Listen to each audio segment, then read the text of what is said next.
Just going to warm everybody up. Good morning, everybody, and welcome back to the 2025 Embassy Open here at the Embassy Billiards Club in San Gabriel, California. We've got an exciting match to get the last 16 underway. It's going to be Canada's own Charlie Brown taking on Stephen Lee, the ex-professional. Going to be a great match. It's a best of 7. David Burney's in the booth, just giving you that 10-minute warning. Players are just at the table doing their pre-match practice, and in about 10 minutes time we will get underway. So this is your cue to get that coffee or a cool drink and come on back and see us in 10 minutes. Thanks, everyone.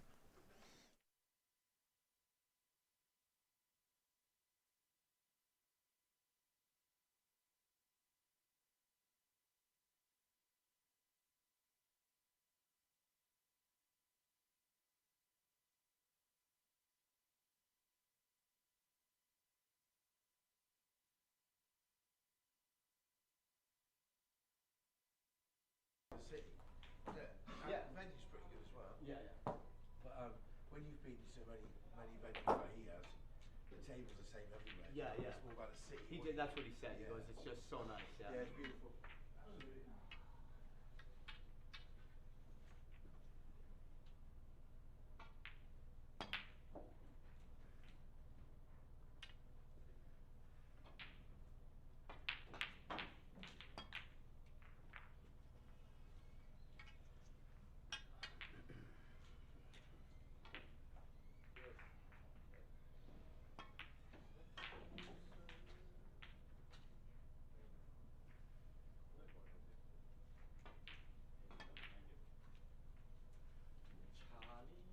Charlie sticker. Oh, if not, you read this one.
want to have a guru. Decent kid. And I've been playing with a one-piece Hunter and Bird for 30 years. Okay. And I just got one made just to have it. I think it's more powerful. I started playing with it. Like he made it to my specs, pretty much identical to my other Cubas. Fuck. Yeah, it's powerful. Yeah, titanium, ferro and stuff. Yeah, but yeah, so, it yeah. just my Q's kind of lost its life. Yeah, they're expensive. 2,200. Well, that's Canadian, so probably about £1,000 or Wow, something. not too bad. 1,200 pounds or something. Not too bad, so. Yeah, not bad. Good Q. Yeah, they are nice. They are nice.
All right, both players have finished up the practice routine. Just responding to our friend Andrea McCluskey, asking about any updates on any of the other tables scoring. Unfortunately not.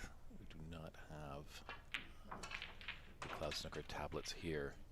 So unfortunately, we'll get results as they come to us in the booth, hopefully from some runners in the room. Morning. How are you? Good. We know Andrea's a staunch supporter of Andy McCluskey. I think it's a pretty short drive, you know, down to LA from Sacramento. But it looks like Andy and Jackie, two finalists of the Seattle Snooker Open Championship this year, are doing battle in the last 16. Just goes to show you the high standard at this tournament.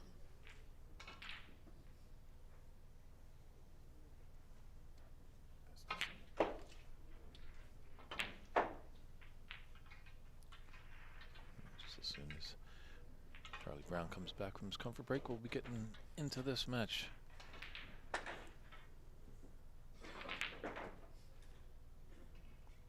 Might want to tip possibly Stephen Lee just being the ex-professional here. But Charlie Brown, just Lee, the journeyman of snooker. If there's a tournament going on, he's playing in it. Charlie struggled a little bit as if he tuned in yesterday on this table. Wasn't able to be victorious, so definitely is going to have to find a good gear today. room is open. We are on Ox Billiards and San Gabriel Embassy Billiards Club YouTube page. If you have any comments or questions, let us know. Hopefully the picture looks all right to you and we're sounding okay. Please let us know if there's any hiccups. If you've got any support, feel free to cheer on Charlie or Steven. As we do say, there are no silly questions. So we have fans that are deeply invested in the game and some fans that have just stumbled upon us and might not know the whole philosophy of the game. So, and I'll do my best to respond as I can when the questions come in. So.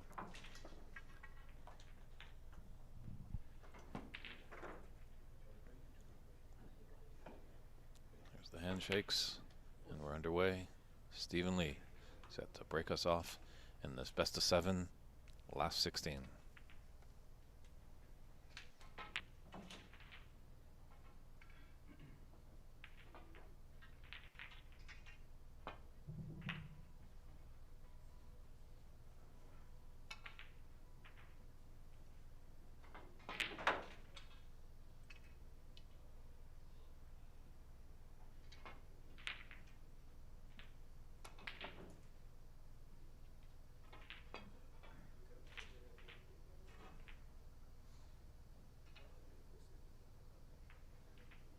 Charlie might just have a bit of advantage over the other players that are in the tournament. Obviously, a lot of players know of Steven Lee's credentials. But Charlie, coming from Canada, is good friends with the great Cliff Thorburn and Kirk Stevens, so he's probably had some battles with some high caliber players. So pretty sure he was on the phone last night back to Canada as soon as the draw was made for the last 16. Let Cliff and Kirk know that he's taken on Steven Lee. Any tips? First chance here for Charlie's got a red to the left corner.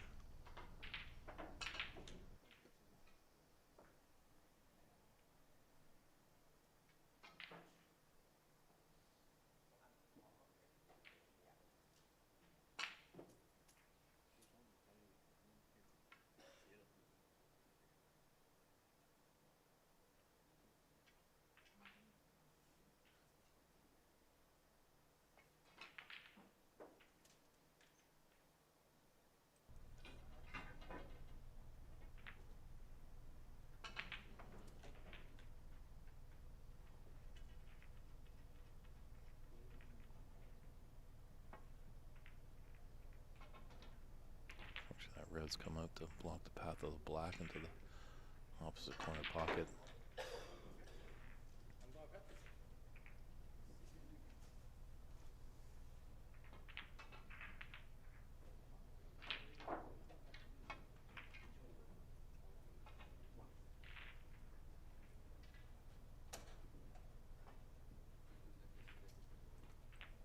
It's a nice safety shot.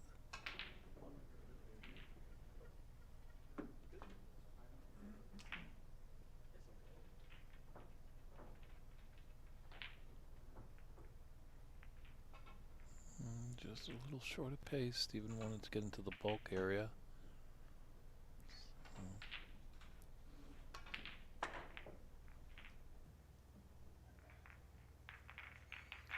can see there, Charlie can get by the blue for this red into the top right corner.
This could sting.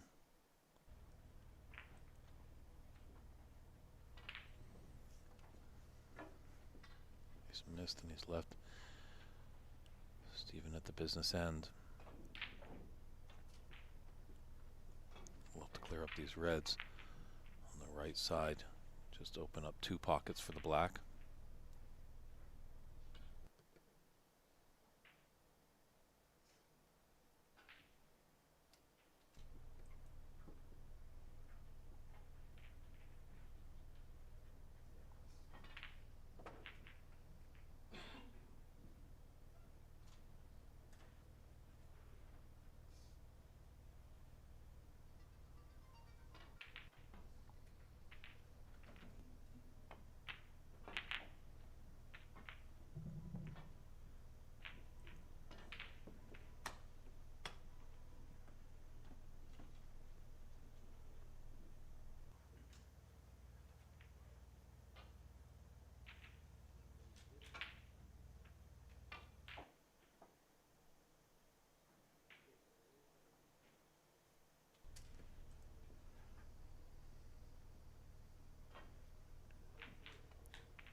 He's got that open red on the right side. Or if he's just going to chance it, go into the pack off this black and develop some more reds.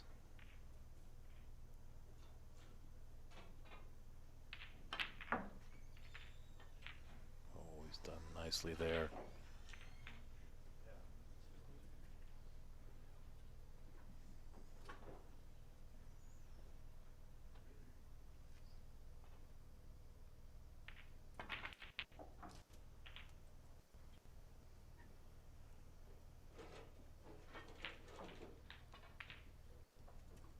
Stephen wincing a little bit there.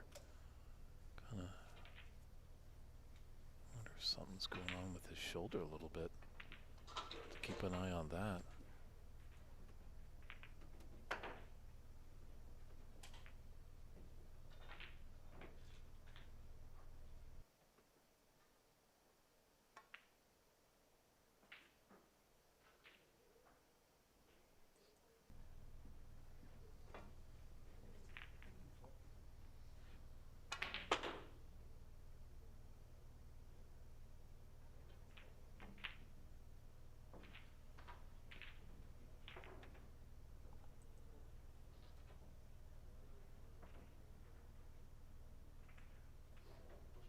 So on the right side of the blue, natural angle.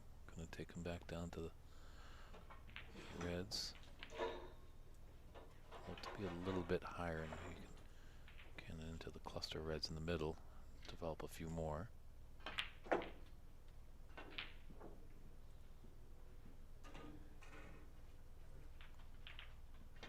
just going to settle for clipping off some reds.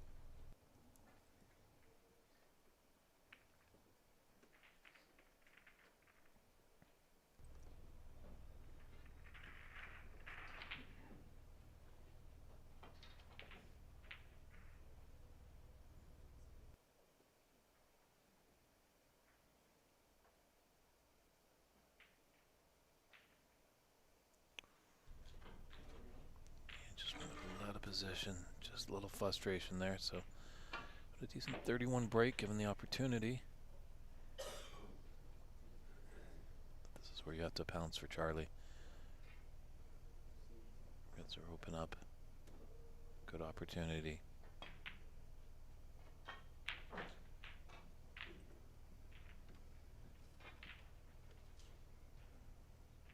Looks like he might have a slight angle on this black.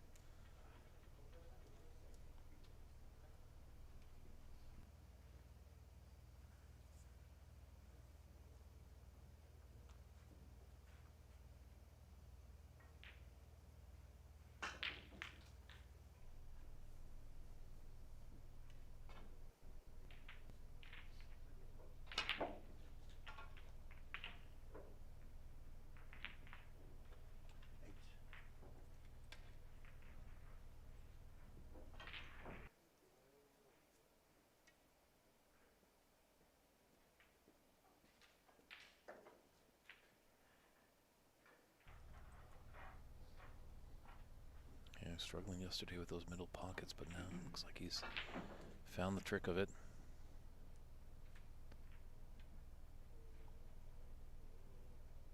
Great caliber of players here. They definitely will start to understand the nuances of the table very quickly and adapt.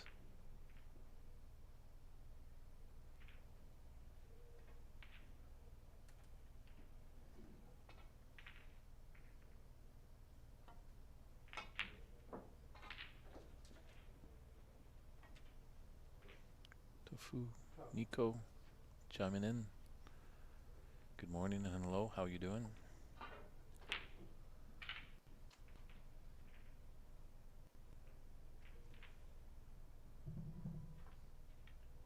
As well in the chat if you want to let us know where you're tuning in from.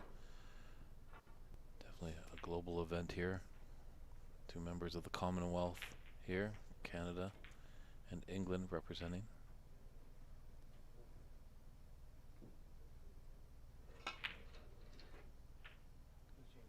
Nice to see our good friend Wayne Binder tuning in. Yes, Charlie did some nice promotion for us as soon as he found out his last 16 opponent. He went to the social network and put it up there, and we're glad that he did, because this is definitely a mouth-watering affair between him and Stephen Lee.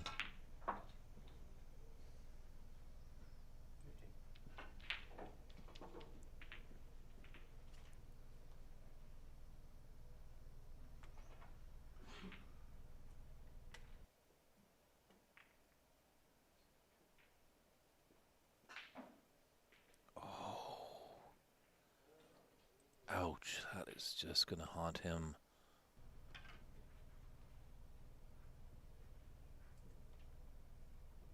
He looked to be really in the driver's seat in this frame.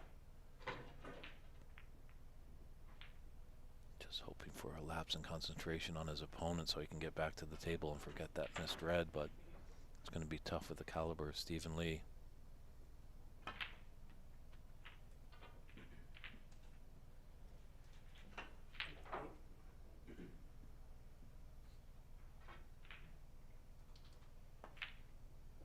Nice to hear our friend Arsalan putting in support for Charlie.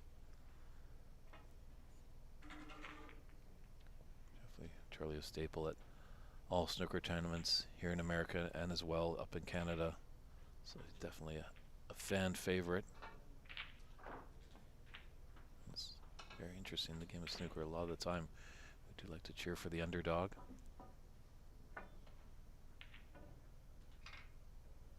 I think the bookies probably have Charlie just as the underdog, just as the credentials of Mr. Stephen Lee. He ran a little too far on that black.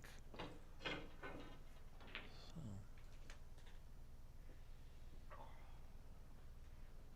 just doing a little stretch in there. Stephen does come over from Thailand, but he didn't land last week, so he's had time to adapt to this unusual rainy Southern California weather that we've been experiencing the past few days. Kind of has made the tables, as Albert Kenny told me, he felt they were a little swampy.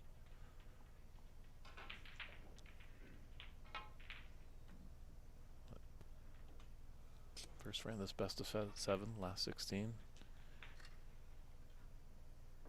25 points in it and 43 on the table.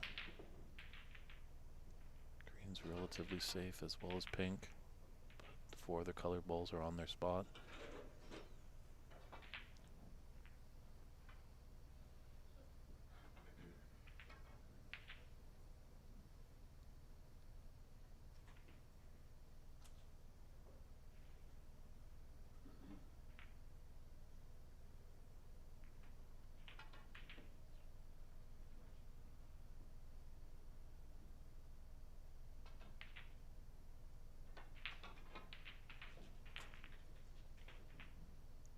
Hello to you in Finland there, Tafu Nico. Great to hear Finland is tuning in.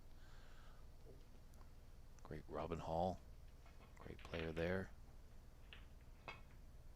It's interesting, you hear a lot of Finnish fans of snooker, but maybe you can let me know, Tufo Nico, And the other Scandinavian countries of Sweden and Norway and Denmark. Speaking of Sweden, Charlie has snookered his opponent behind that yellow. Good morning to our good friend Zia Sheik, the runner of the Nashville Snooker Academy. Hopefully someday we can get out there for a great tournament. Zia doing wonderful things in that city and state.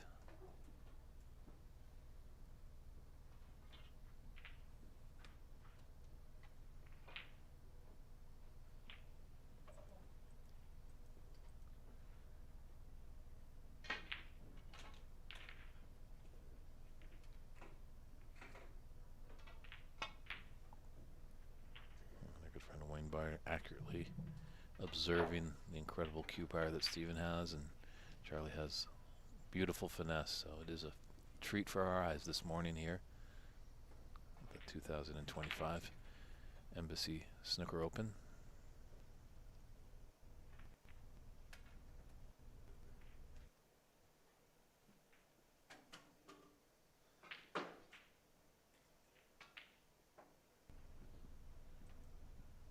Nice controlled cue ball, stunned it beautifully to be on the red into the left middle.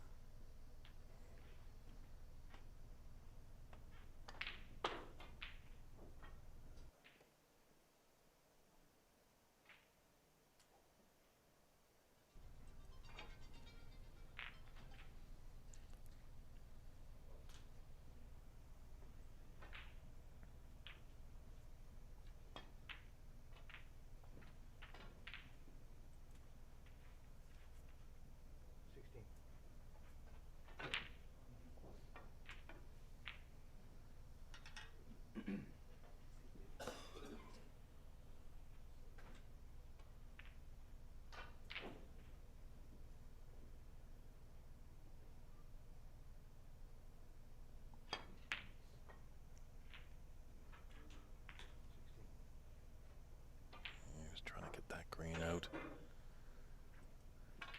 but he's crawled back to just make it a 5-point difference with 27, so we're at the colors.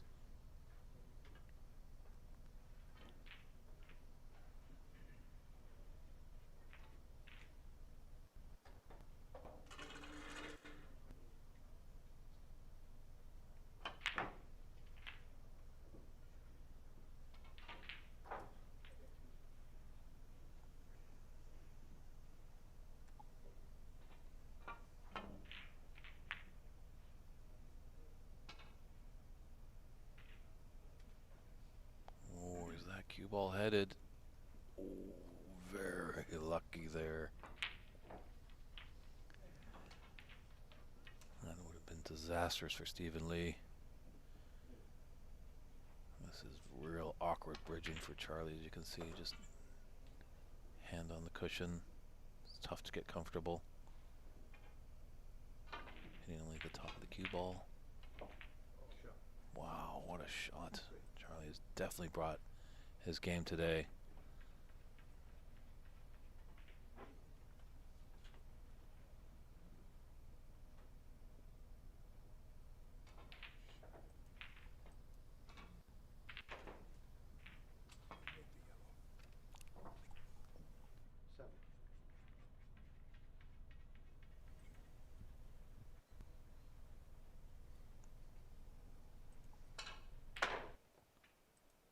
Looks like he has a little bit of an angle that he could disturb this pink.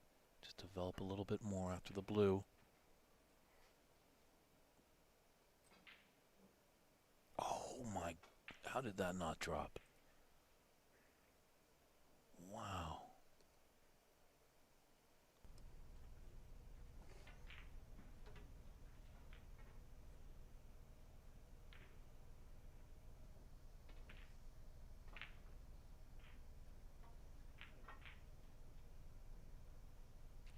Stephen could get behind the pink here.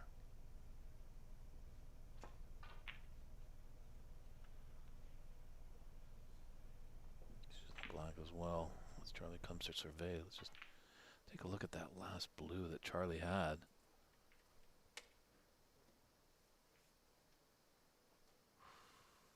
Just at the horn, and these are tight pockets.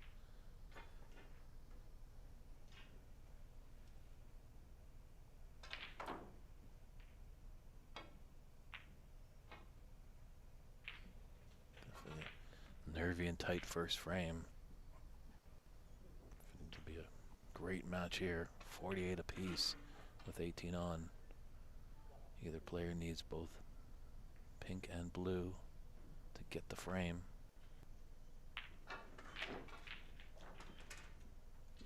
Oh. Just a wonderful shot there by Steven. Now in this tournament, players in a snooker, they have 4 attempts to get out of it. So 3 putbacks. But hopefully Charlie's hoping just to be successful on the first one, but knowing the ability of a 2008 Masters finalist, he wants to hit the object all and at least put it safe. Doesn't gift his opponent an easy pot.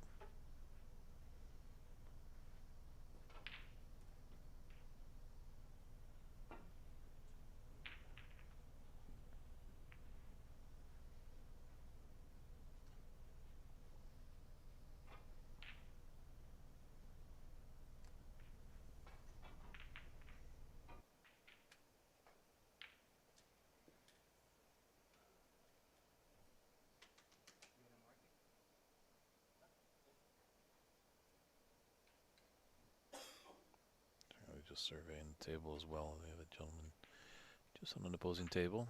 These snooker tables, 6 by 12 feet. They do take up a lot of room. They've got 8, well, actually 9 tables at this facility here. There's 8 in the main room. The 9th one is in a private room.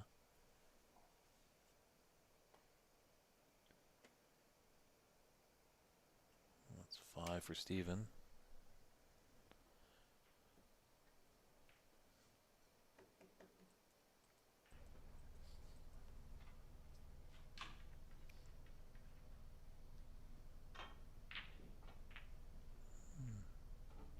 Still looking at it, surprising he's not putting them back.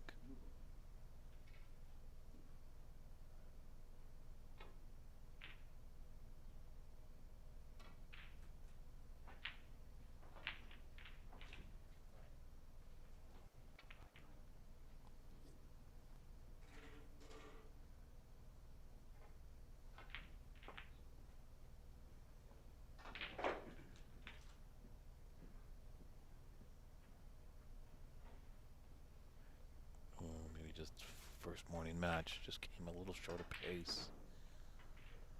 He had the right line to get behind that pink.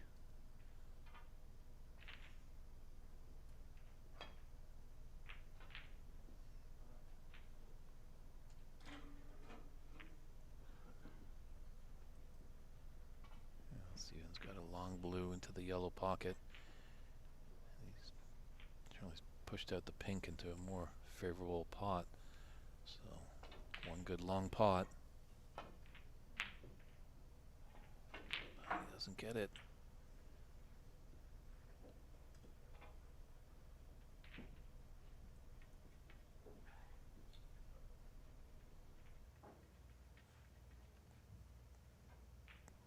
It certainly looks like the pink blocks the path for that blue to get into the top right corner.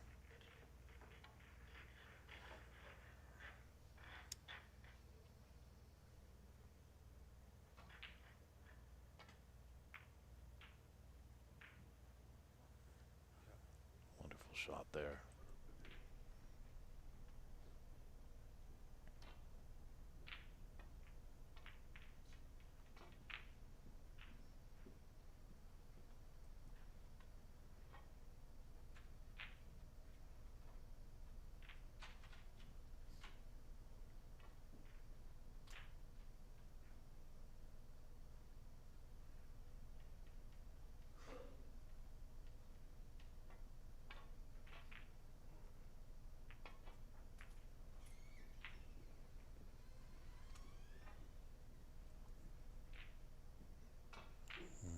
Daffy on pace, but it's a tough long pot.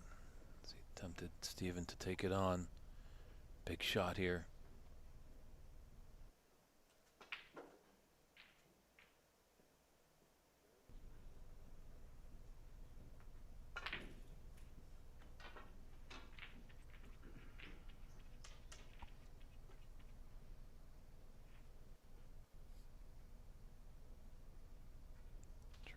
needs all remaining colors to take the frame. Steven just needs blue and pink.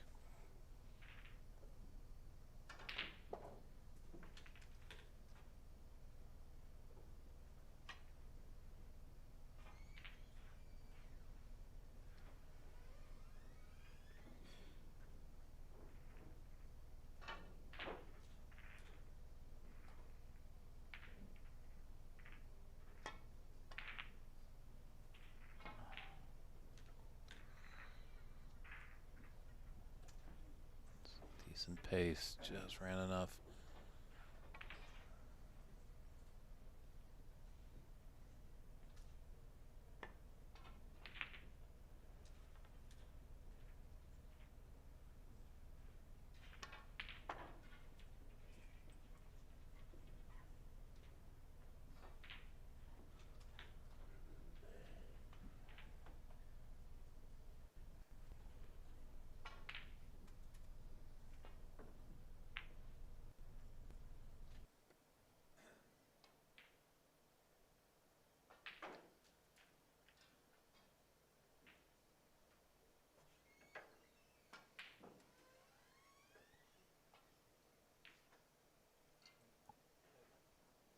Again, it looks like pink might have come to the rescue.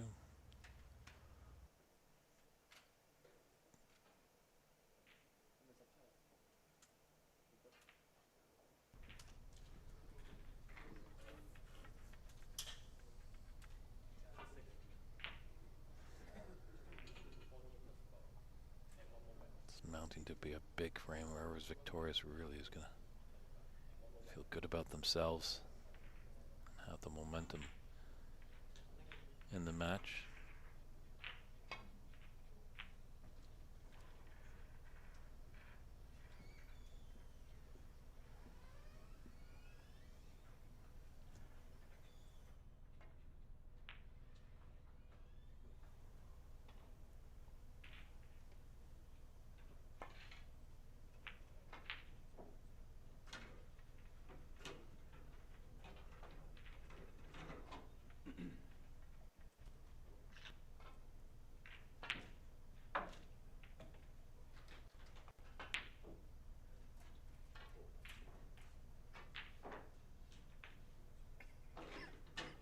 Charlie playing with a lot of side, as you can see there. Oh, this could be really good. Very nicely done by the Canadian.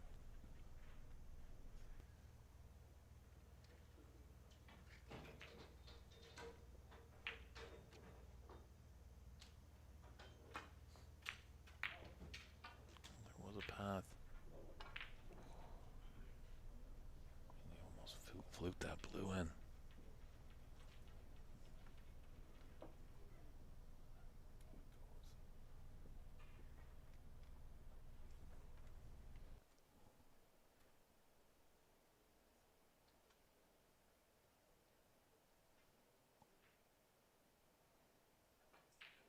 As we can see it goes, Charlie left to take it on.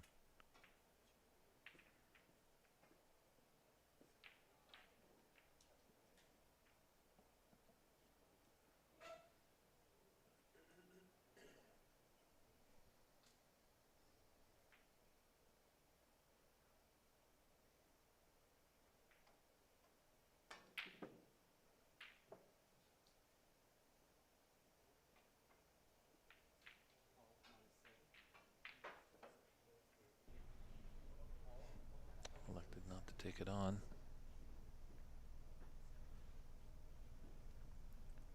And he might pay the price for this. This could be frame one, Stephen Lee. He's just waiting for Albert Kenny on the adjacent table to take his shot.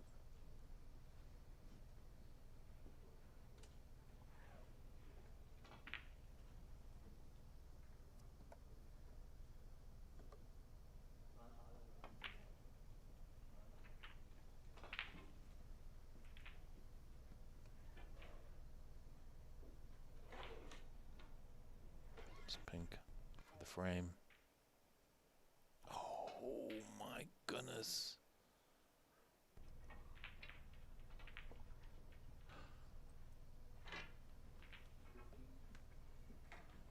steps away with just a wry smile. His head is in his hands. He can't believe it.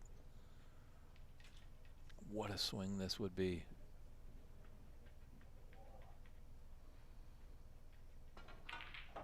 What drama here in frame one.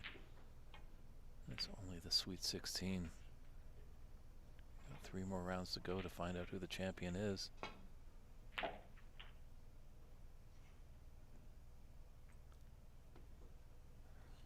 He could have been a lot better. He could have been a lot worse.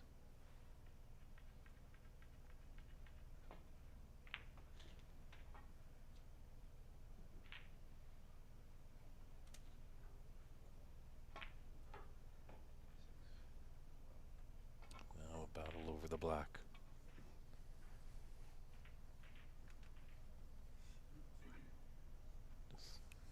Just settling your nerves. Trust in your technique. Oh, can you believe it? He goes in off on the black on the first shot. So Charlie Brown takes this first frame by a scoreline of 61 to 58. We'll step aside and be right back with frame 2.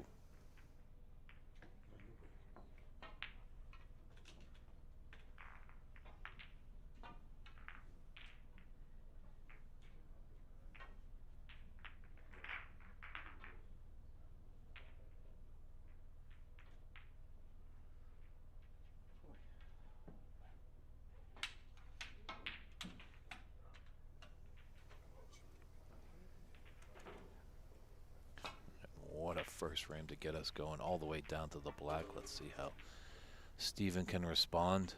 Can Charlie continue the path to a big upset, I would say.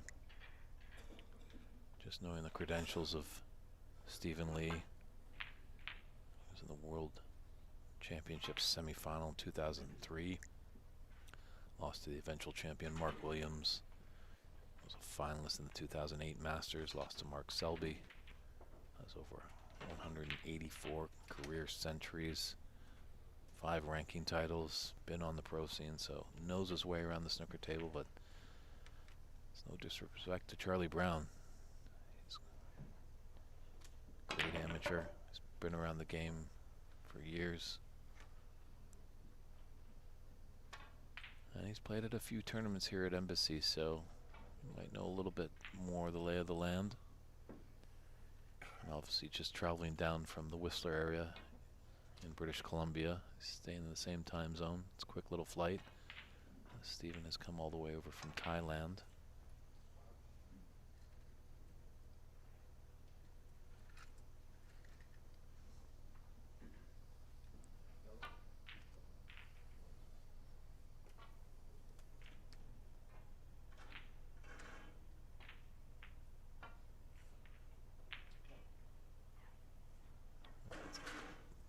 Shot there by Charlie.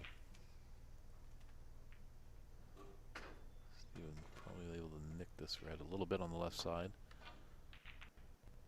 Ooh, what a pot that was. Could get by just for the potting angle. Sometimes you got to create your own opportunities, so he's got a green, bring it back down to the business end, and he could be in business.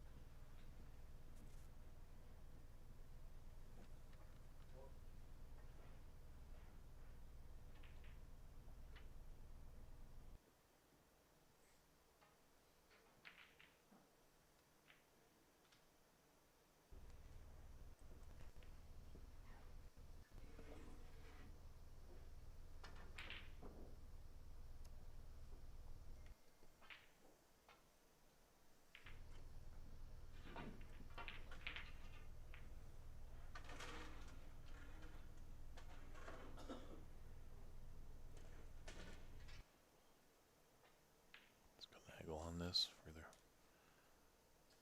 pink or blue. Played nicely for the pink.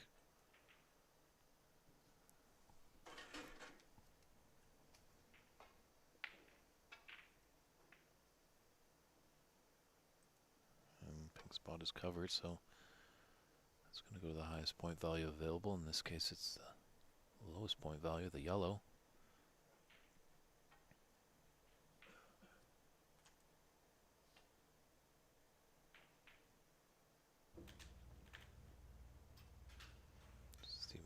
checking to see if that red on the left side, the bottom leftmost one goes.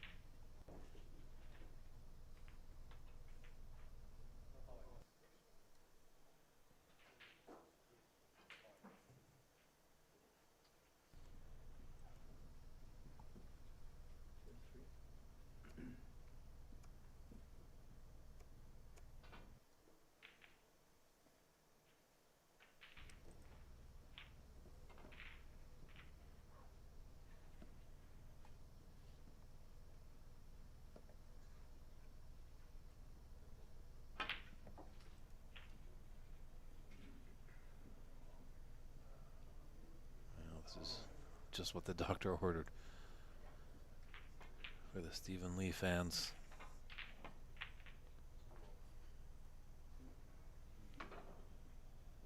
It's got a chance to bring the pink back to its spot. Coffee grinder, I wholeheartedly agree, commenting. It is the Rolls Royce. It's such a smooth cue action.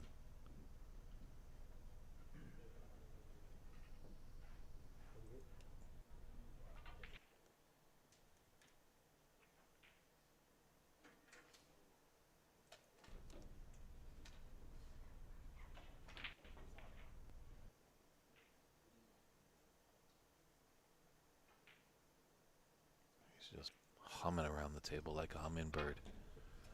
Blink, you're gonna miss it.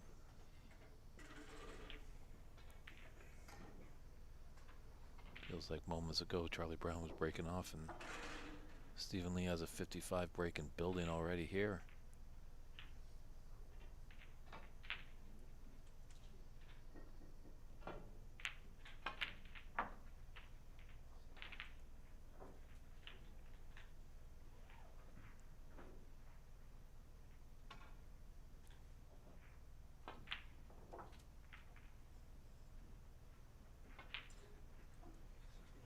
Alright, needs a good recovery shot to keep things going.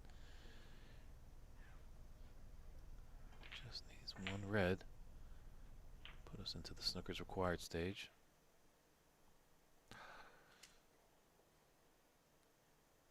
Just couldn't get it there. So he breaks down on 61. 60-point advantage was 67 points on the table. There's a red up in the bulk area. A little nasty red on the cushion. And one on the left side of the table.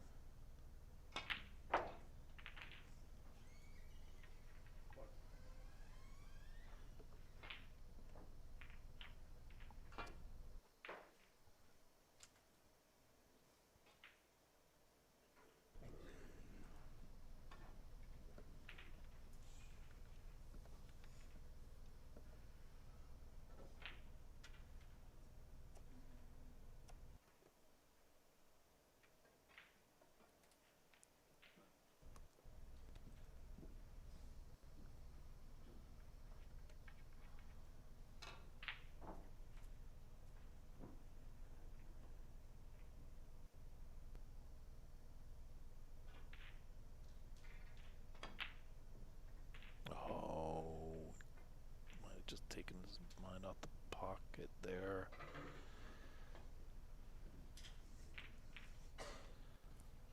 Just thinking about, getting up to that red in the bulk area. Just a little lapse in concentration.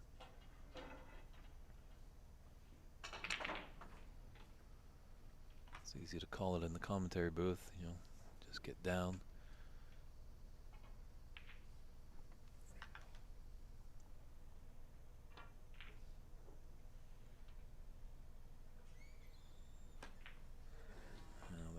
Now Charlie will need a snooker.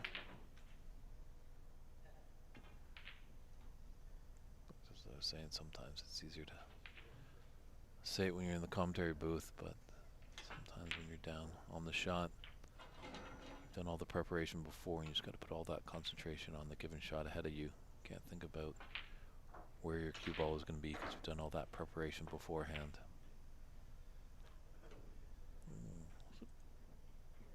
Pretty big miss there by Steven. Charlie just taking a look at the scoreboard. He's trailing by 52. There's 43 on.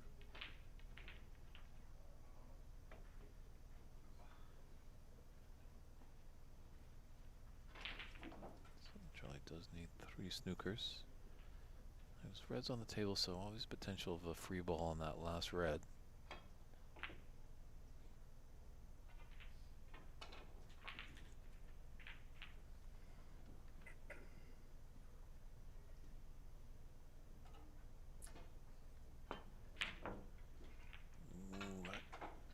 Both these players having a little trouble with that top right corner. Might quickly make a call to Home Depot or something just to get a jackhammer to pry it open a little bit.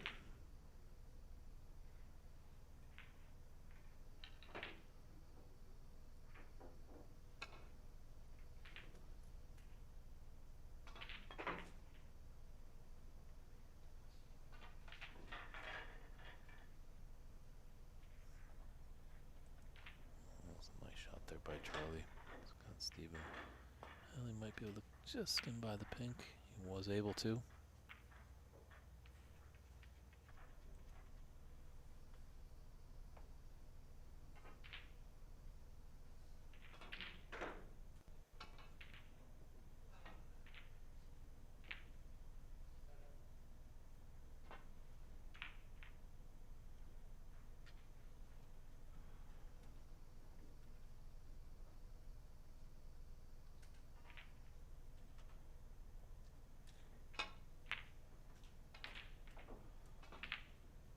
Looks like we have some celebrity status in the chat room. Brendan O'Donoghue, fresh off his Nina Open victory a few weeks ago, chiming in. Great to hear from you, Brendan. Thanks for the kind words, and oh, what a treat it was to be over there in Nina. Really can't thank you enough for inviting myself over, and Christian. We both had a blast enjoying your great country and that great tournament. Such a wonderful community. Nina supporting the snooker and the hurling. Hopefully next year we can see what that magical sport does.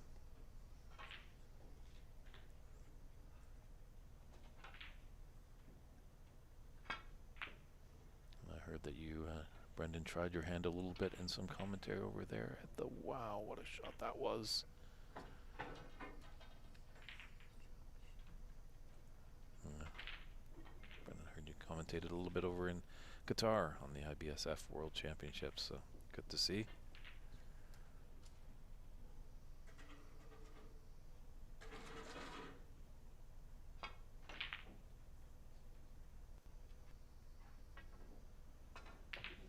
And that's going to be concession there. So a strong 61 or 60 break, 61 break by Steven Lee.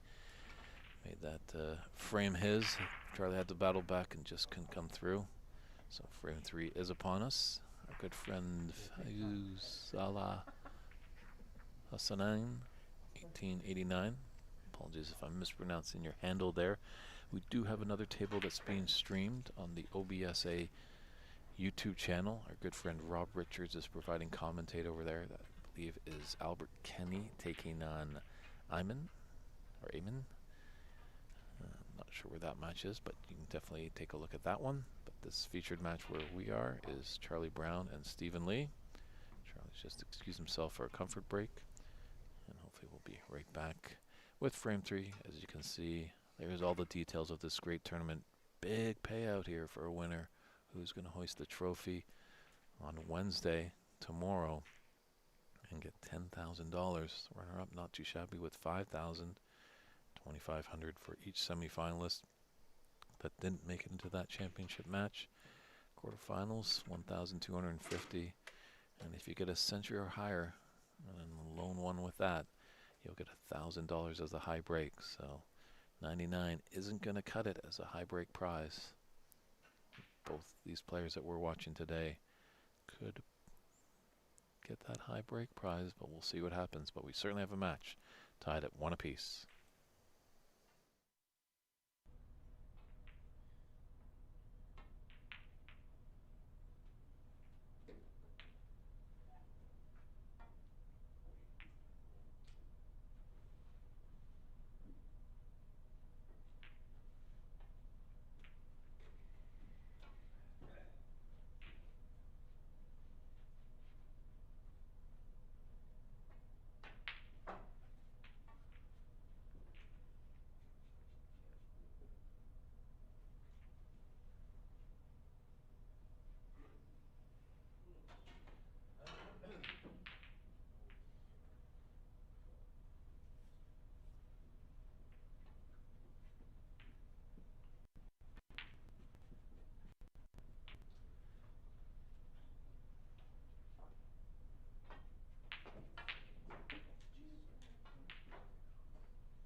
breaking off in frame 3.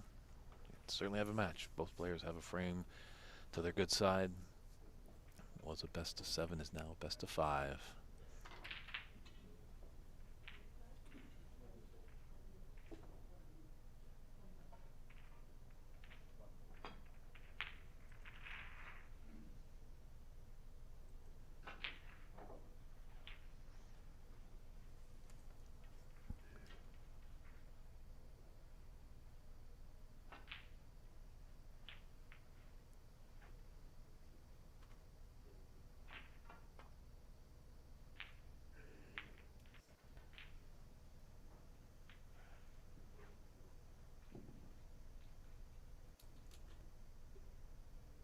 Don't know if the shot to nothing is there on that red that's open on the right side. The angle might kick into the black. So electing just to thinly snick the red on the left side.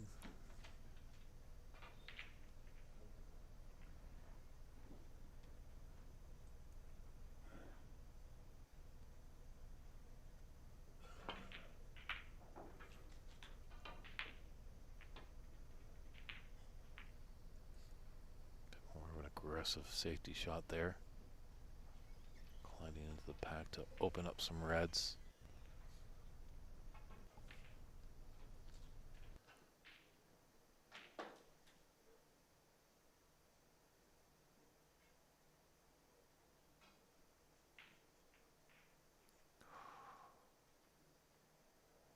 Be okay though.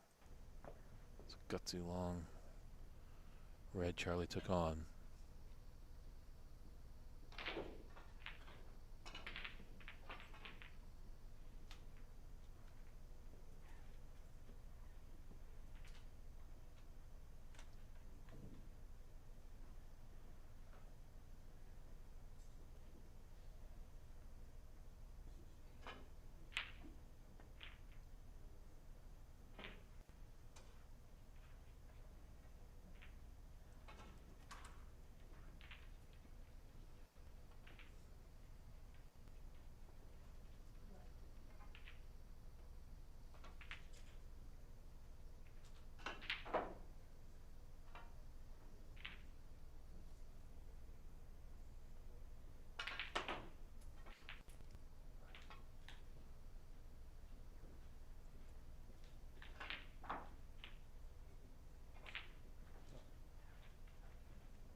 Tap of acknowledgement from his opponent, signifying that Charlie made a good shot.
That red.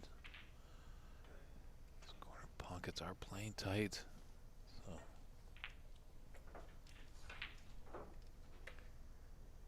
big opportunity for Charlie right here.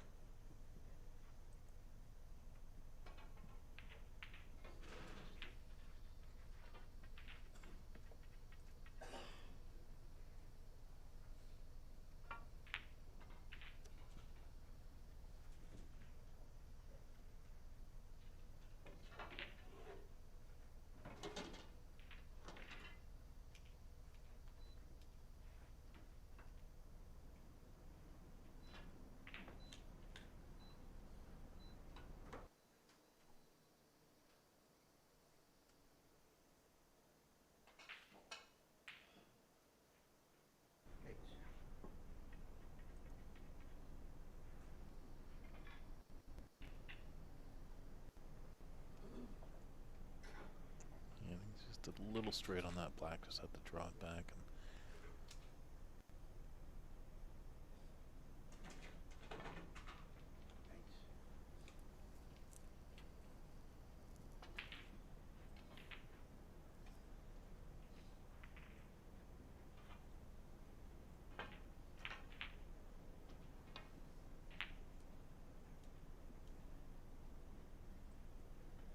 certainly seems like Charlie doesn't have a problem grinding it out a little bit.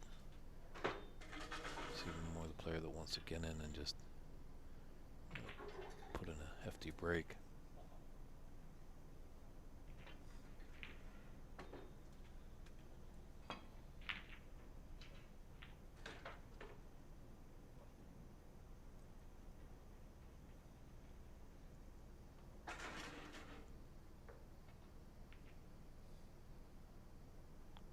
Commentating on Charlie's match yesterday, he's shown a lot more improvement. Maybe just playing an unknown. Isn't too sure what to expect.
Discrepancy on the score. Looks like they've got it ironed out now.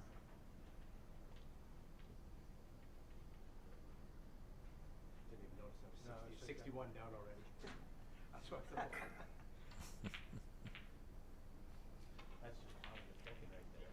They could already got 10 on the board.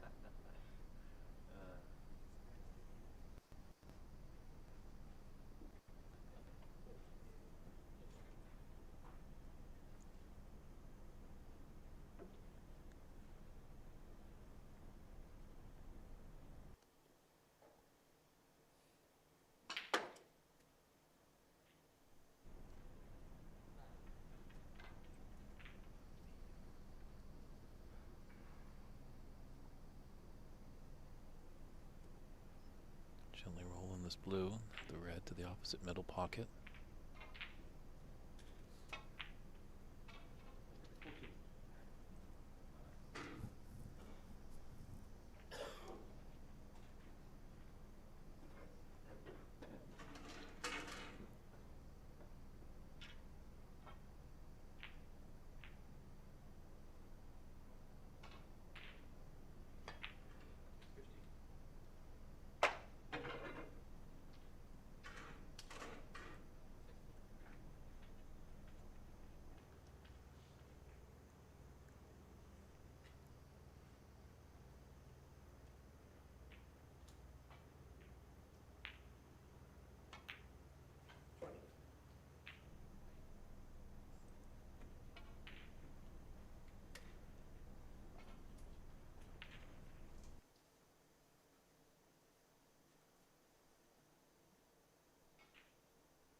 Slight angle, as you can see by our overhead camera there.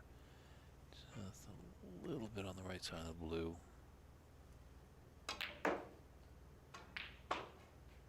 26.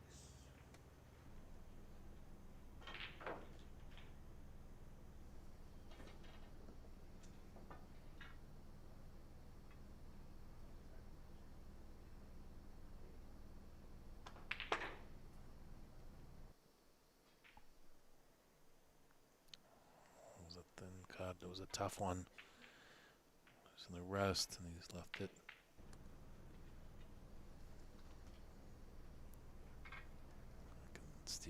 careless mistake. That's the big difference. What these players can do when a player falters, can they capitalize on that and punish them?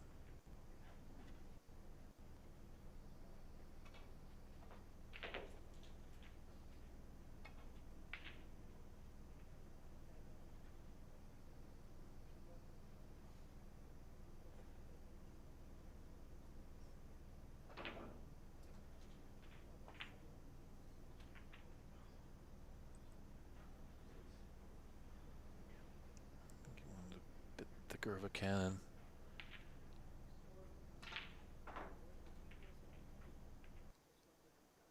Tricky red.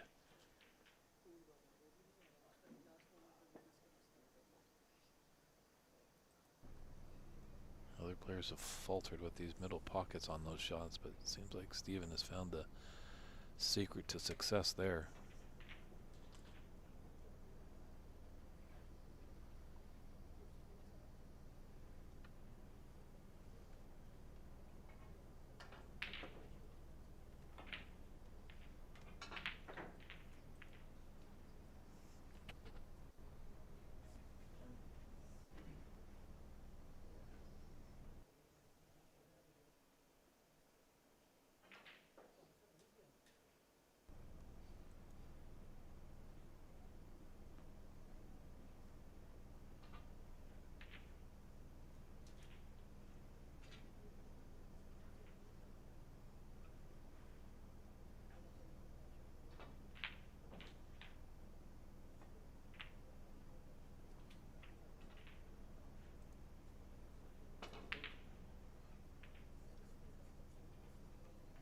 He's got the choice of the two reds, as you can see there in your frame.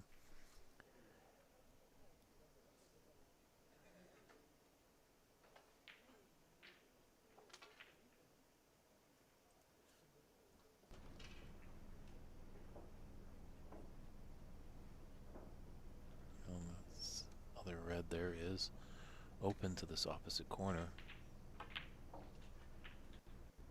Does have a red to the right middle as well.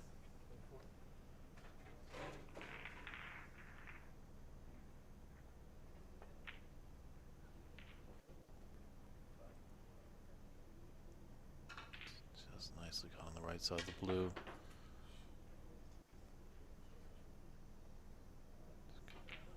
Pushes cue ball through beyond that bottom red of the 5 on the right side of the table.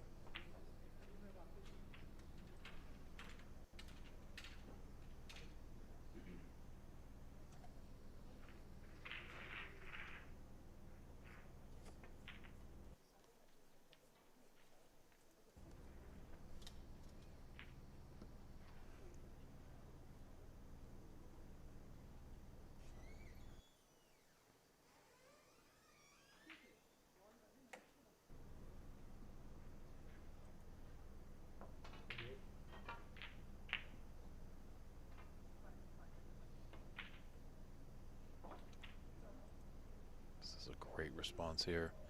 39 break and building.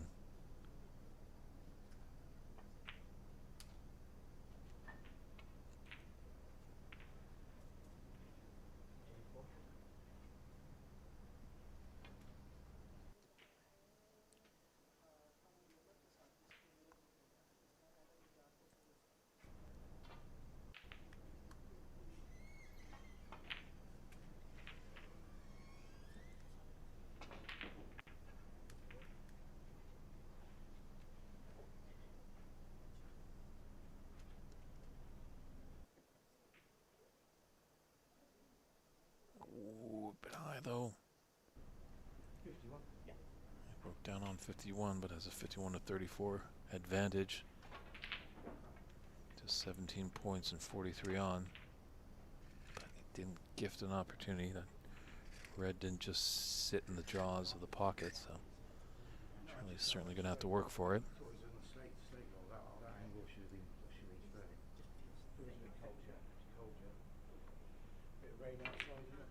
Stands up, I guess. Yeah.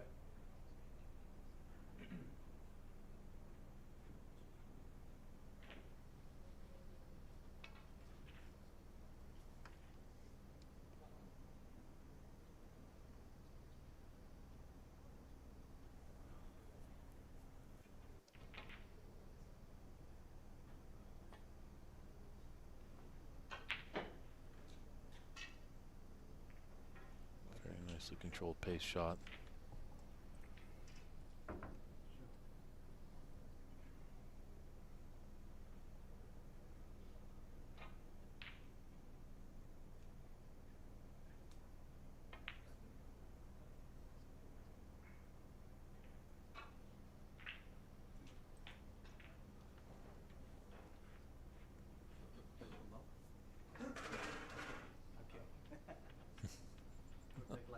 As much as they're staunch gladiators here at the table, they do have time to share a laugh with each other.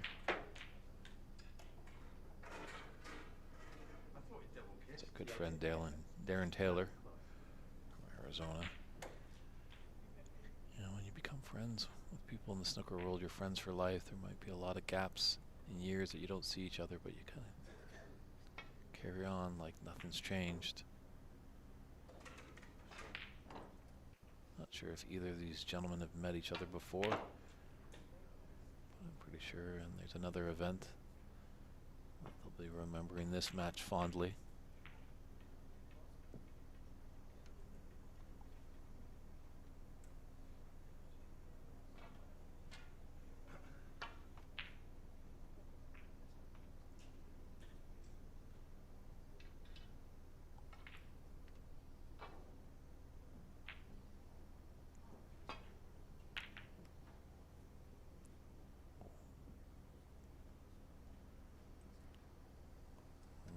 Hasn't done well for Charlie there.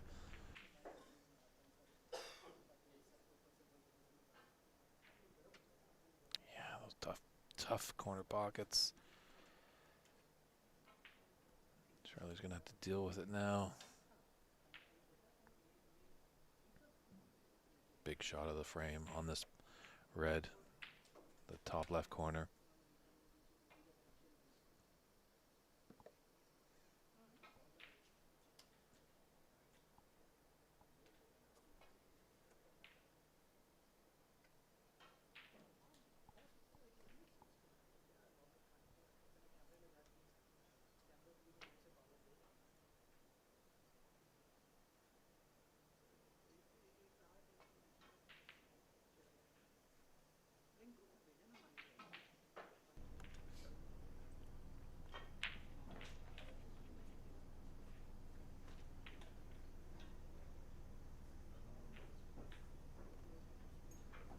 Well, no one said it was a friendly game.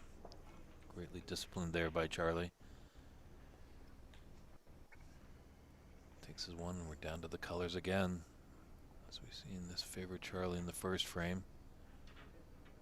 Stephen ran away with it with a 61 break in the second. 22 points in it right now, 27 on. Sorry. What a shot that was. Obviously raising his hand a little bit. So that was quite a fluke he had there. Quite a result.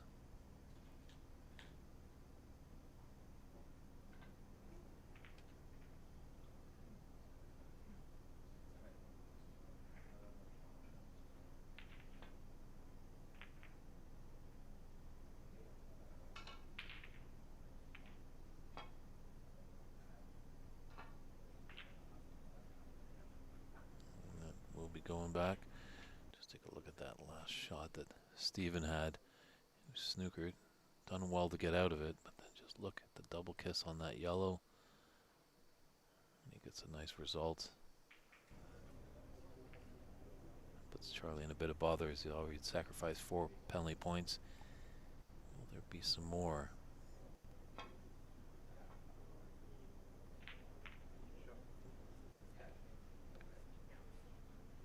Good contact on the yellow. Unfortunately, he's left a decent mid-range shot here.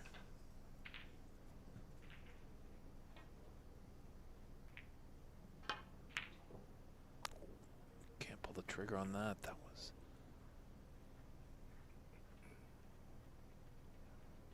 his frame ball there, and he knew it. Looks down in disgust, disbelief. What a 27 clearance this would be for Charlie to nip this third frame by a point, as he just trails by 26 points.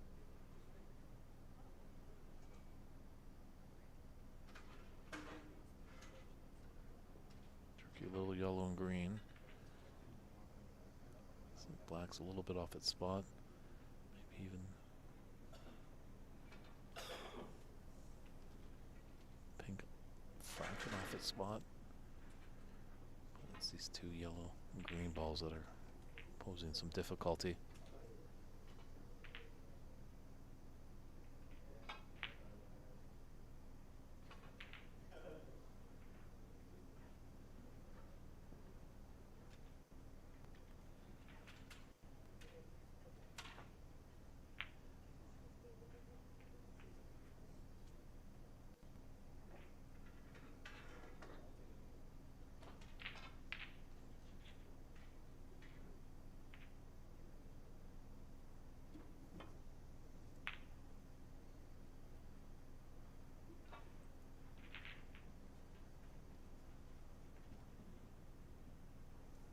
Doesn't have the color behind the green.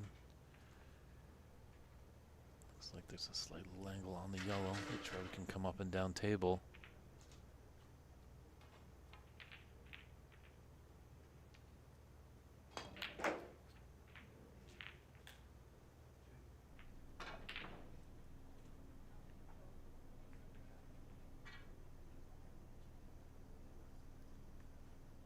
These are tricky into the middle pockets. Will he play safe, or is he tempted to pot it?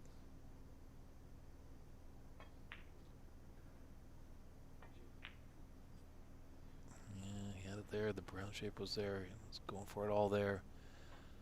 Don't blame him, but those are definitely tough shots. He's left a long shot for Steven. This is no gimme. Green into the top left corner.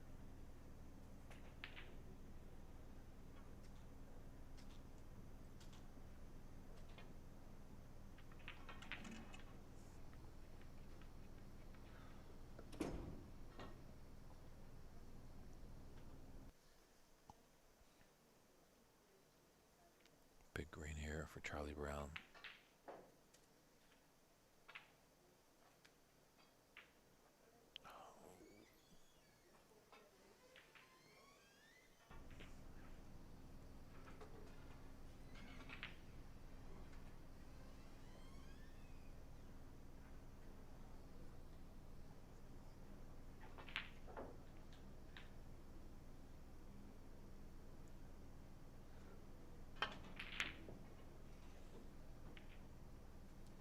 Players can't believe their luck. Oh, and Stevens had a stroke of it there. Can Charlie just see a hair of that green? A thin coat of paint. Looks like he can just snick it a little bit.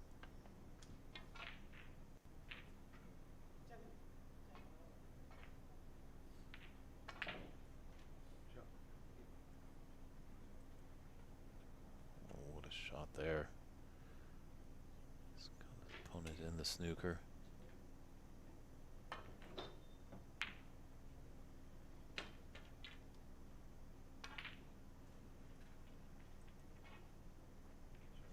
Good retort by Steven. That could have gone really wrong and pulled up short, giving Charlie a relatively easy green into the yellow pocket. A seesaw and affair in this important third frame.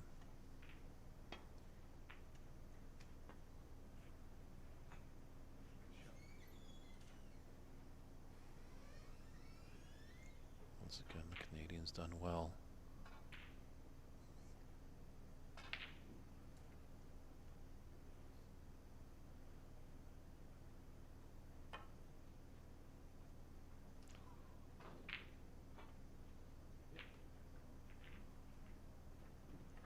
Ooh, gonna watch that out, Steven. You know, that if a player, you know, that easily could be called a 7-point foul. I know it's frustrations when you don't hit your object ball after a snooker, but when there's no referee there, you gotta make sure all the balls come to a rest.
green. Unfortunately, oh, there could be a little gap. I think he definitely can hit the brown through the gap of blue and pink. There's the potting angle there.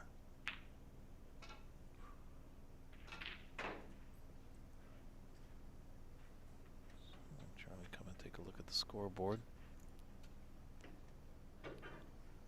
It's down by 23, and there's 22 on the table, so it does need one snooker. Black's in a nice spot.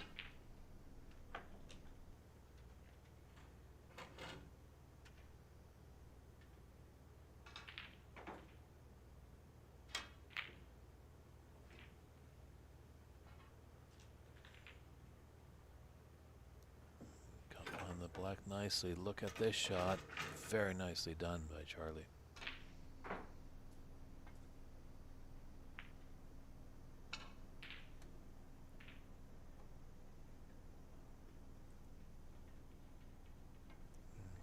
Steven.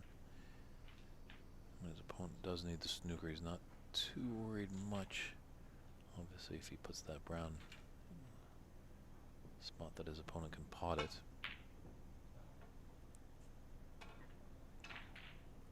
So this brown headed. Didn't want that to go in, but it's not the end of the world. He's still in it. Both players.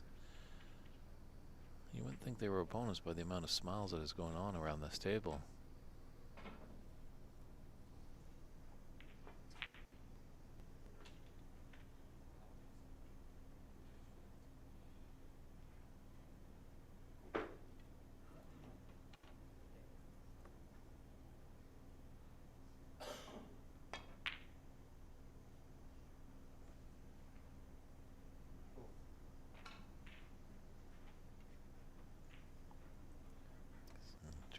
Just missed the black there. Steven mindful of the black that he's queuing over. Blue for the frame.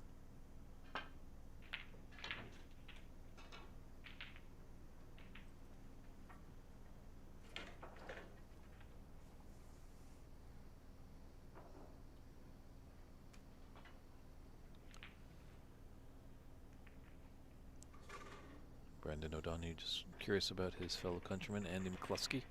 What the score is over there. Yeah, unfortunately, none of them are online. Maybe if one of them break and make a comfort break, maybe we can snag them, as they'll have to walk by our commentating booth. So when we know, we'll let you know, Brendan, and all the other McCluskey gang fan club.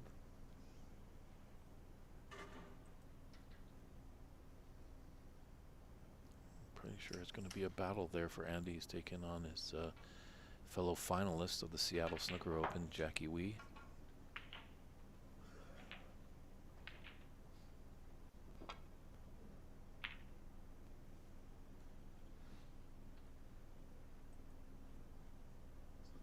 Yeah, this is an opportunity for Steven. It's a long blue. Doesn't have to do a lot with the cue ball, just focus on potting it.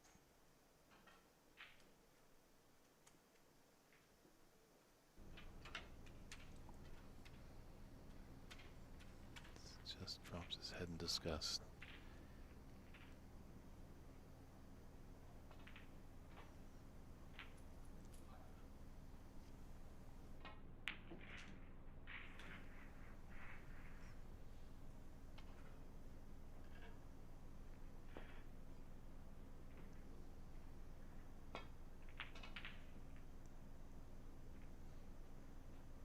Once again, is one saving grace. This is awkward queuing over this black. It's not a surefire gimme, but it certainly is close.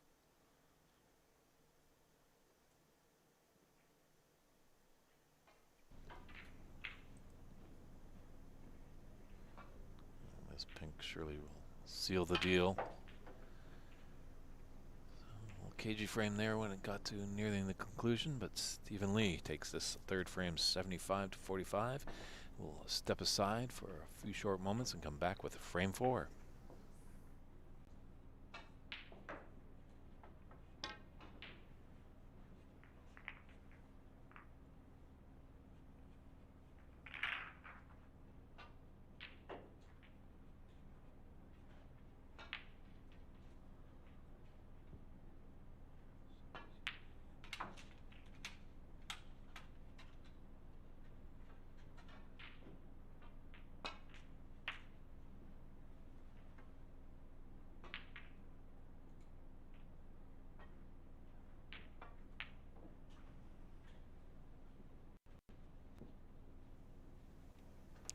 Brown has broken us off. Fourth frame underway.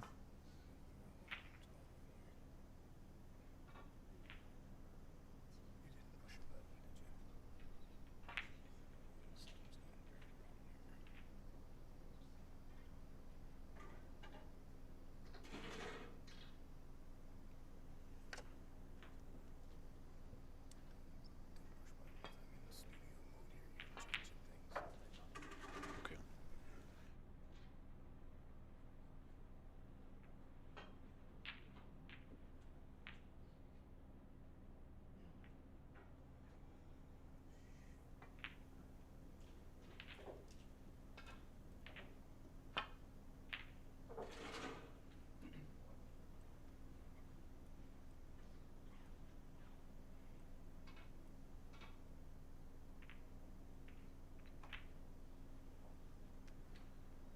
So Stephen in first.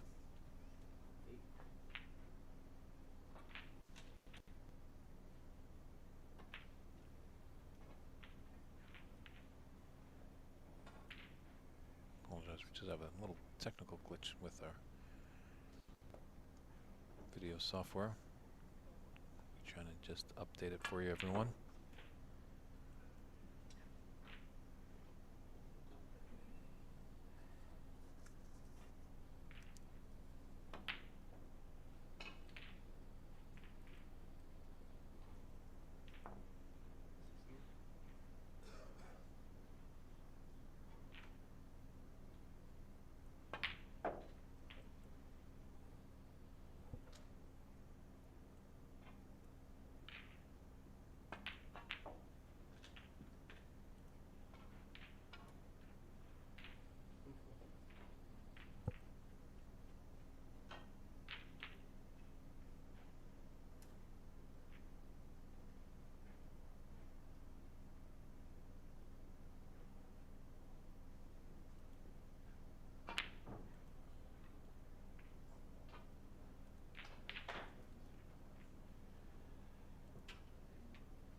Unfortunately,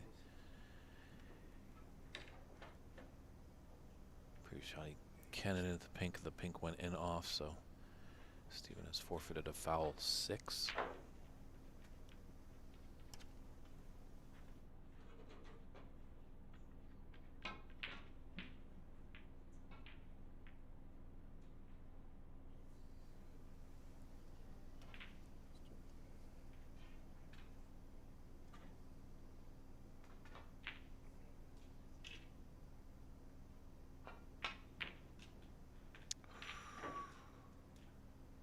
Ouch. Really had an opportunity. It's quite a miss.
off and running.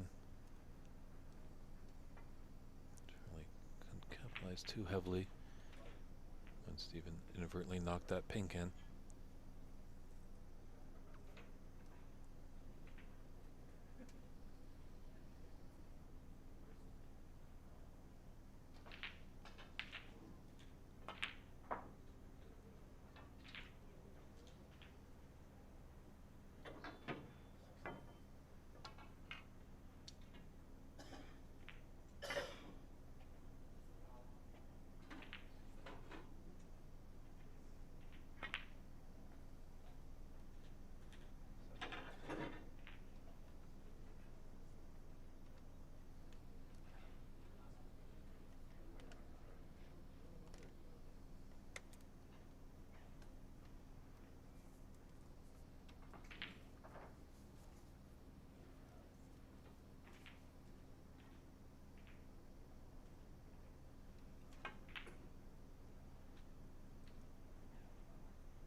Wow, what a shot into the left middle.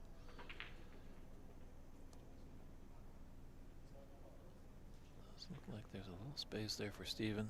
This pink will go by a pack of 6 reds. Oh, what a shot to open them up. Wow.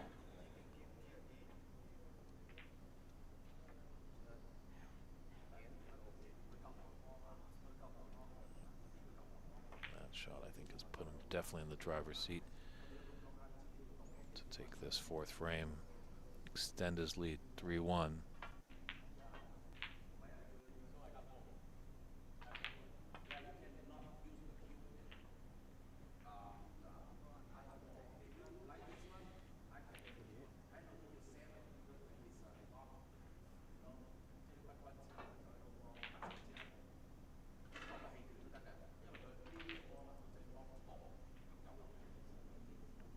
Now the snooker's required stage.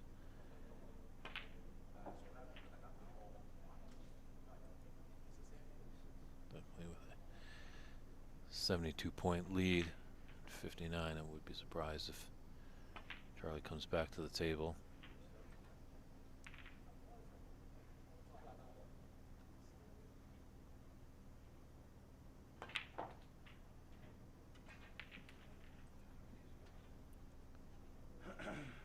So looks to the heavens. I think that just ran on a lot more than he thought. And Charlie digs in to pull the reds out, and that's a concession there. So Stephen Lee takes that 4th frame 84 to 6. We're going to step aside for a few short moments and be right back with frame 5. Can the Canadian battle back? He's got to win 3 to take the match. Stephen Lee only needs 1.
Stephen is.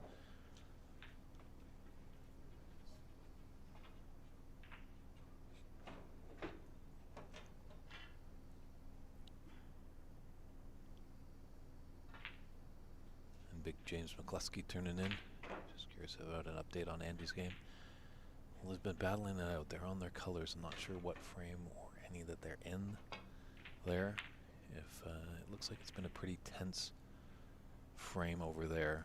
So when that frame comes to a conclusion, one of them might step aside for a comfort break, and if they do come towards our direction, I'll try and flag them down to get an update for you guys. Unfortunately, this tournament, as some tournaments in the past, has been equipped with tablets as they use the Cloud Snooker. This tournament is not using that, so unfortunately you can't see updates on other tables. But if you are in the San Gabriel area, just east of Los Angeles proper, come and pay us a visit.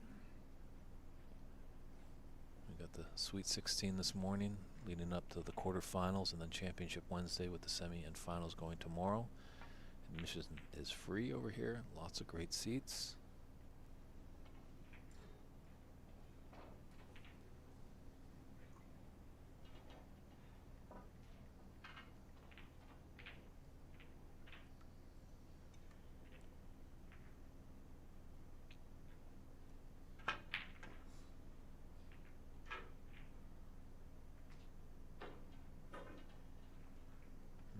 Programming note. This comes to a conclusion soon. Could bring Stephen Lee into the booth for a little interview about a little bit of his history in the game.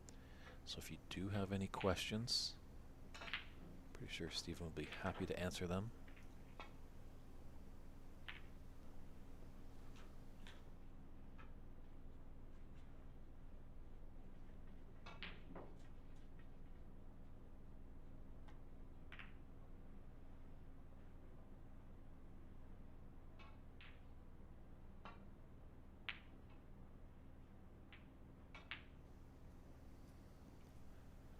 For all the McCluskey and Wii supporters, just found out that Andy McCluskey is leading that match 2 frames to 1.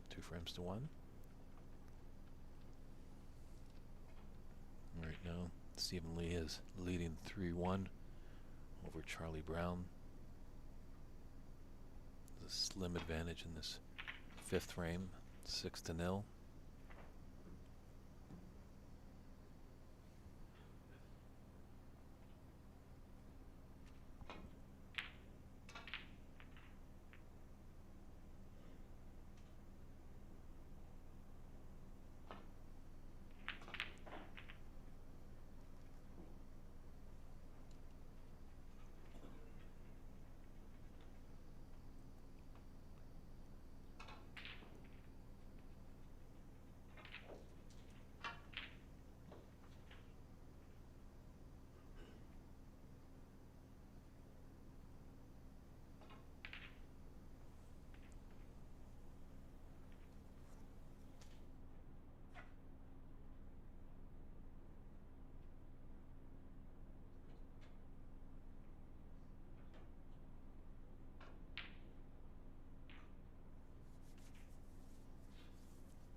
Red might be a tempter for Stephen. Well, nice to see the 2024 BC Shootout Champion, Malad Sonji, tuning in. How you doing, Malad?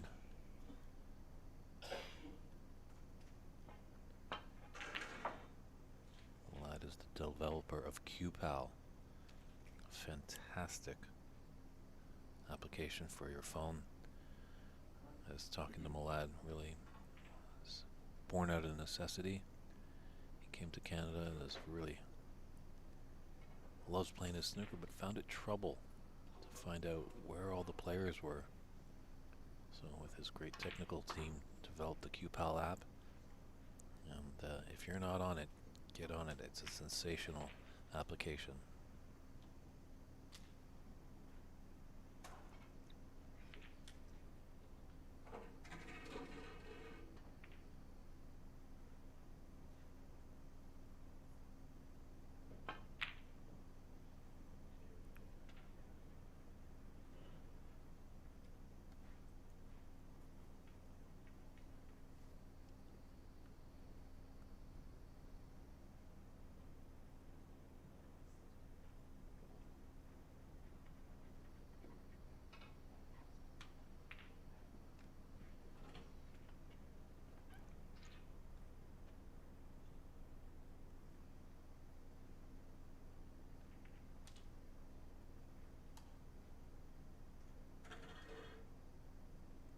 This really doesn't look like a fun place to be for Charlie. It's a red below the black. It's blocked off to the top right corner by another red. It's a thin cut on that open red by the right middle. If he's still falter, he's going to leave his opponent with a relatively easy pot. So just flicking off this red. Looking to get the cover. He's got a good cue ball. To that ball cushion. Just even tempted. Very long red. Ooh, what a shot. As you can see, he played it as a shot to nothing. He's back in bulk.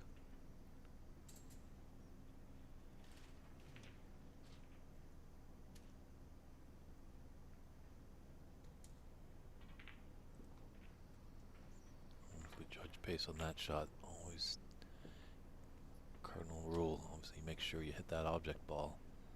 Sometimes you can stutter, and if you don't roll up and make contact, your opponent 4 points, potentially a free ball, or asking them to shoot again. At this point, Stephen was greatly successful as he's welded that cue ball tight to the yellow.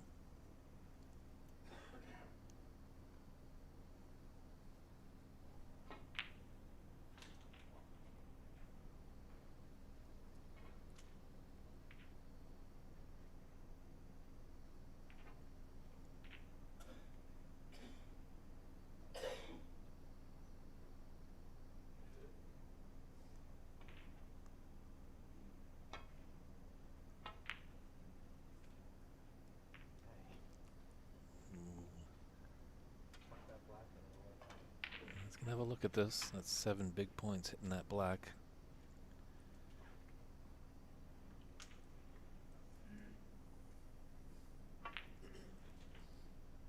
It's a cruel game, this game of snooker. I think one's talking to Charlie about the game.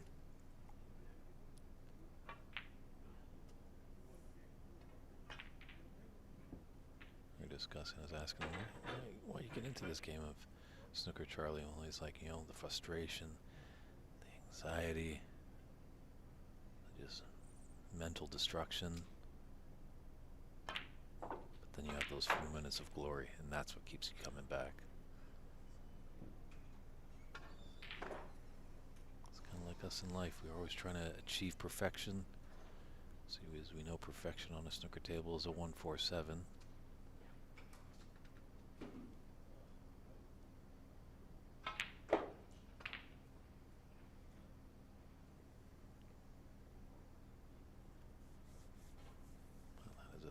Feat to achieve, you know, taking 15 reds with 15 blacks and running the table with the colors.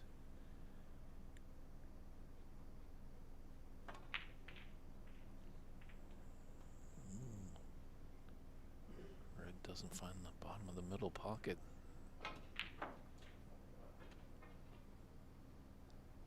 Stephen just stunned in disbelief.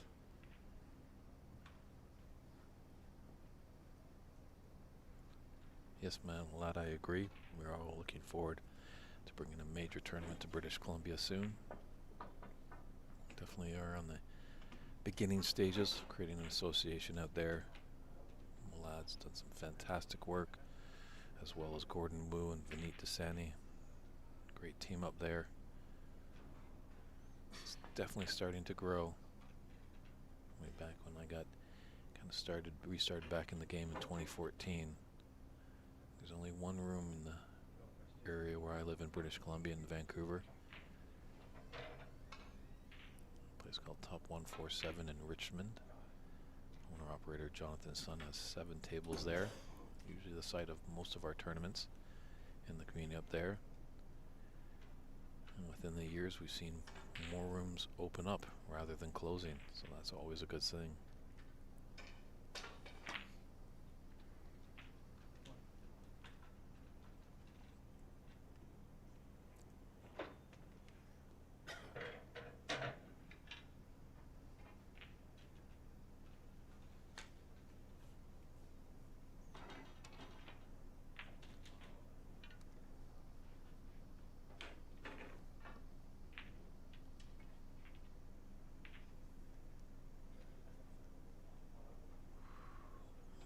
Close. You can see Charlie's not going to take it on. Does have a nice blue.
Blue just wants to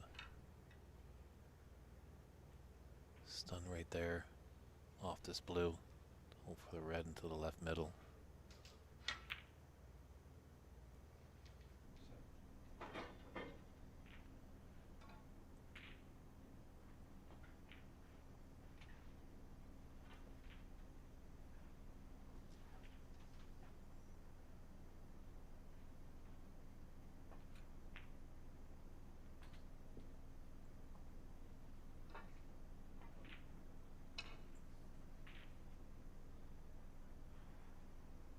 Be a little straight on this black into left middle pocket.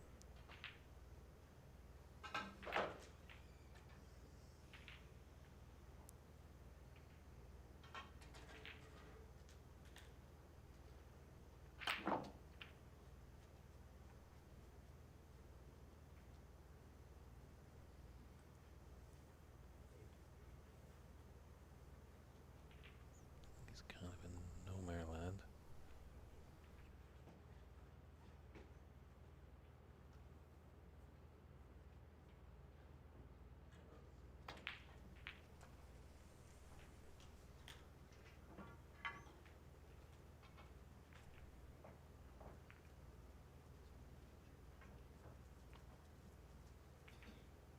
I think he can get to the potting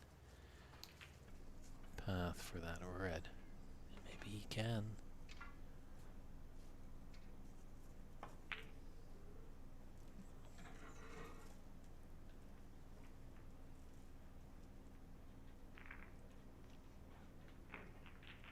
Yeah. Path wasn't there to pot it into the left middle, but not sure if he was taking it into the yellow pocket. But he's got a good cue ball.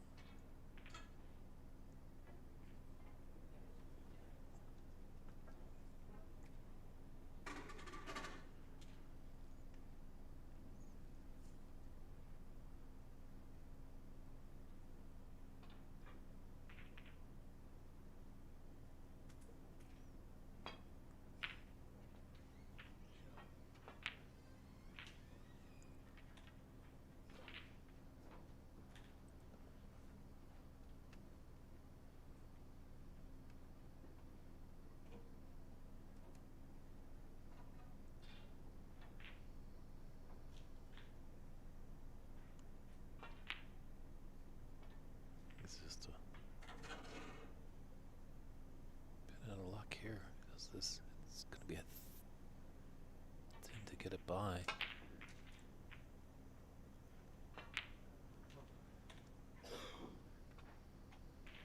don't know if that black did pass.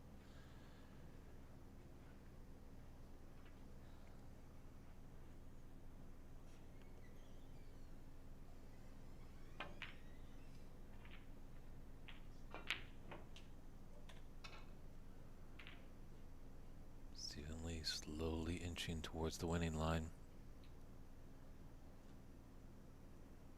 I'm going to carry on the break here, it looks like. Oh. Done nicely to use that green to get him tightly behind the brown, but Mr. Brown in a bit of trouble.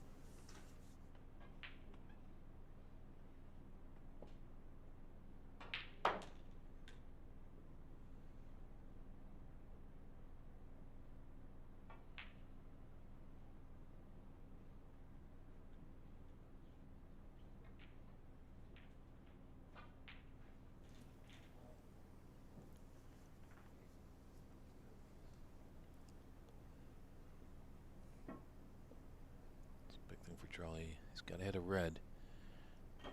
Can't leave anything easy on.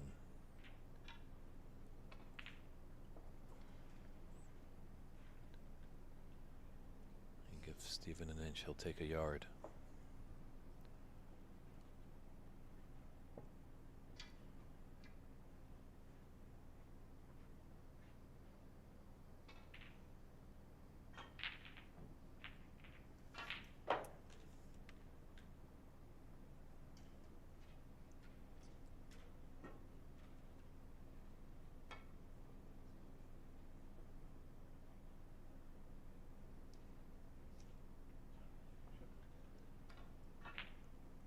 Maybe one a little bit lighter.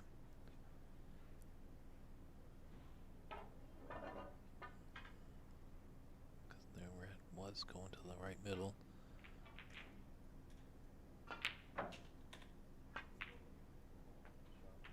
It's done well. Those corner pockets are being a bit of a pain for both these players, and as you saw, it rattled a little bit before it found home.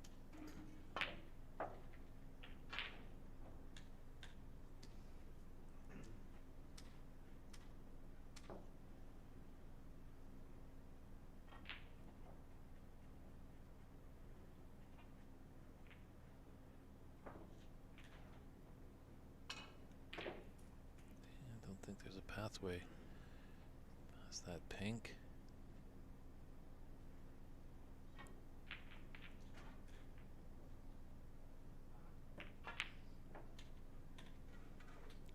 Oh, very nicely struck. These are good color to recover and keep the break going.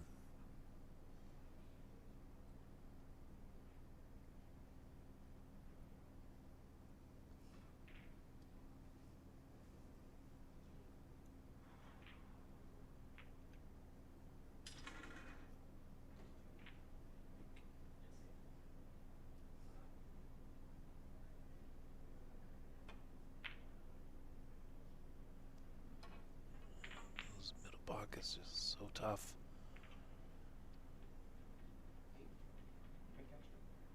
Or sorry, just the pink.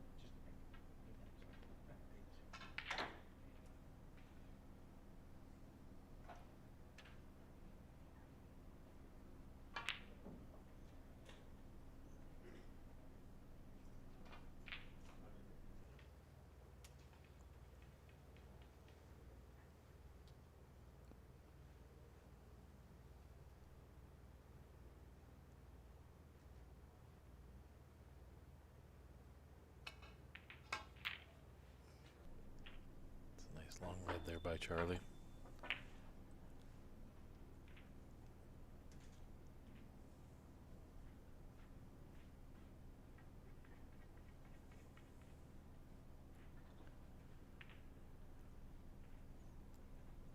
He's got a slight angle on it just to come off that top cushion and hopefully just flick out a red by the pink.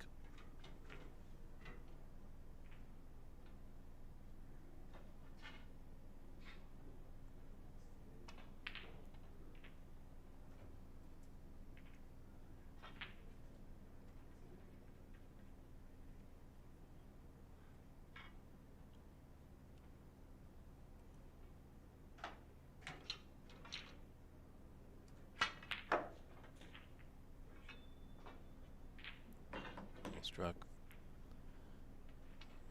That's not a slam of frustration. That's a tap by his opponent saying, well done.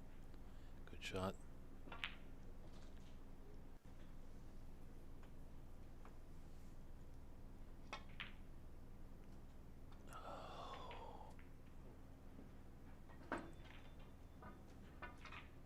Could make it a long ride back to Vancouver for Charlie.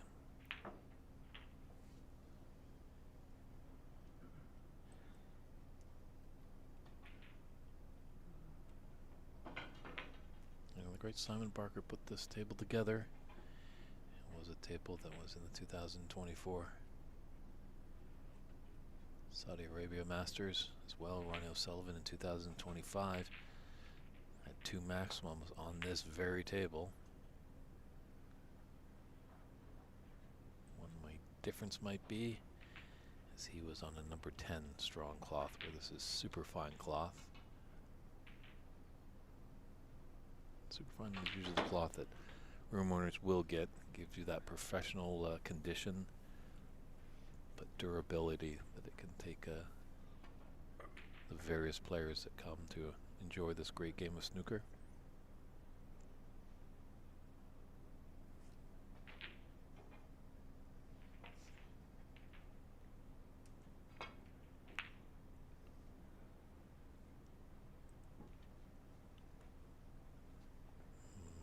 His favorite shot.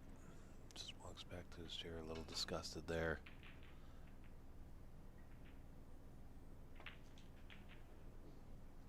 Stephen Lee will happily see reds disappear off from the table.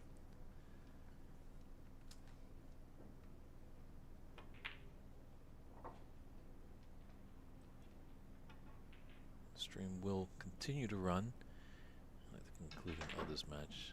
I believe Stephen will be in good spirits. I did ask him before this match. We did want to do a little interview with him in the booth. And obviously he was saying, well, if I lose, I might be running away crying. So it looks like he's pretty close to taking victory here. Ooh. But the red doesn't find home there.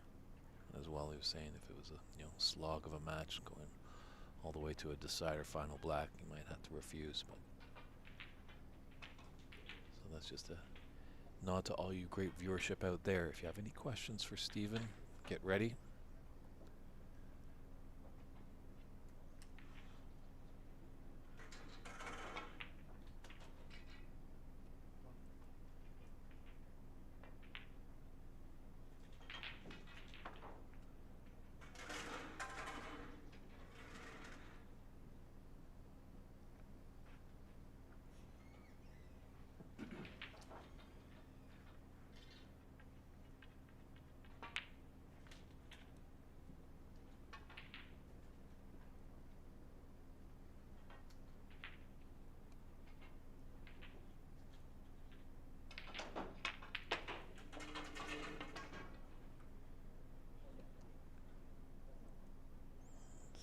Put a bit too much side on it as he snookered himself.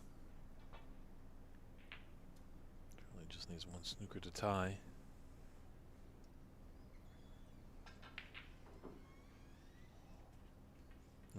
The lad is asking to invite Stephen Lee to the BC Open. I'm pretty sure I'll express the invite, but how do you feel players feel about taking on an ex-pro? Definitely a fighter. And obviously Charlie, coming from British Columbia, pretty good player in his own right, but he's in trouble here against the ex-pro. Time in the 2001 season, Stephen Lee was high ranked, the 5th in the world. He's just waiting for Albert Kenny to take his shot.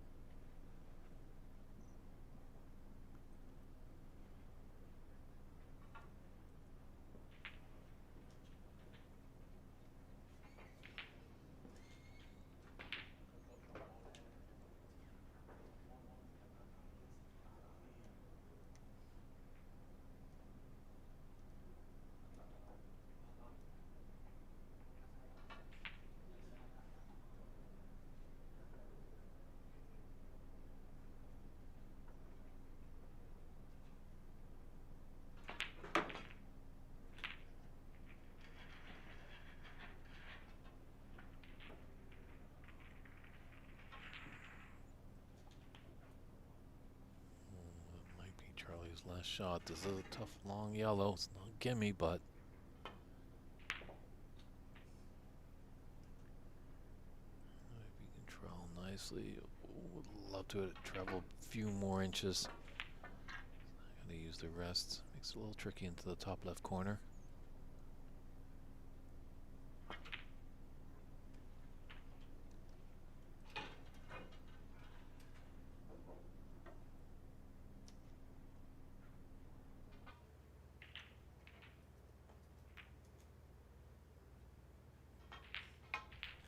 Alright, Stephen, finish it in style. Charlie's going to be coming back to the table here.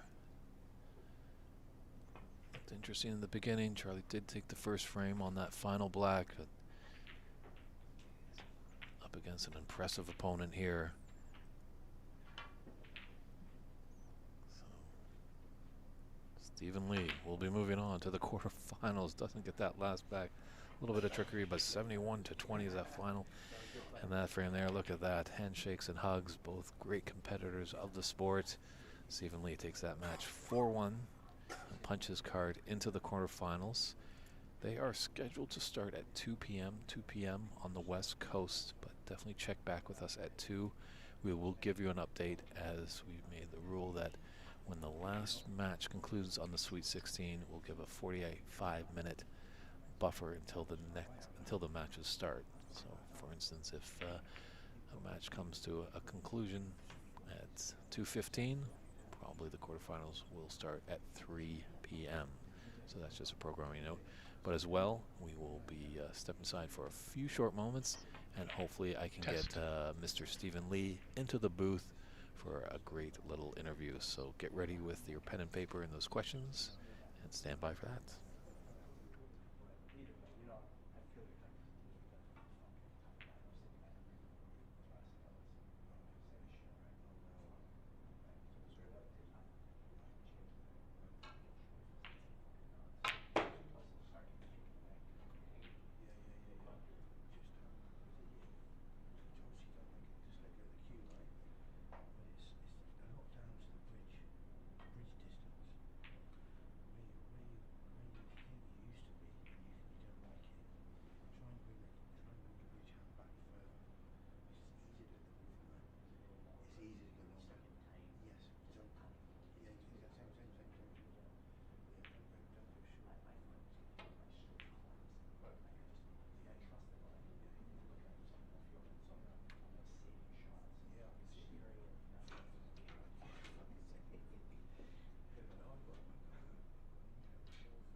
Welcome back, everybody.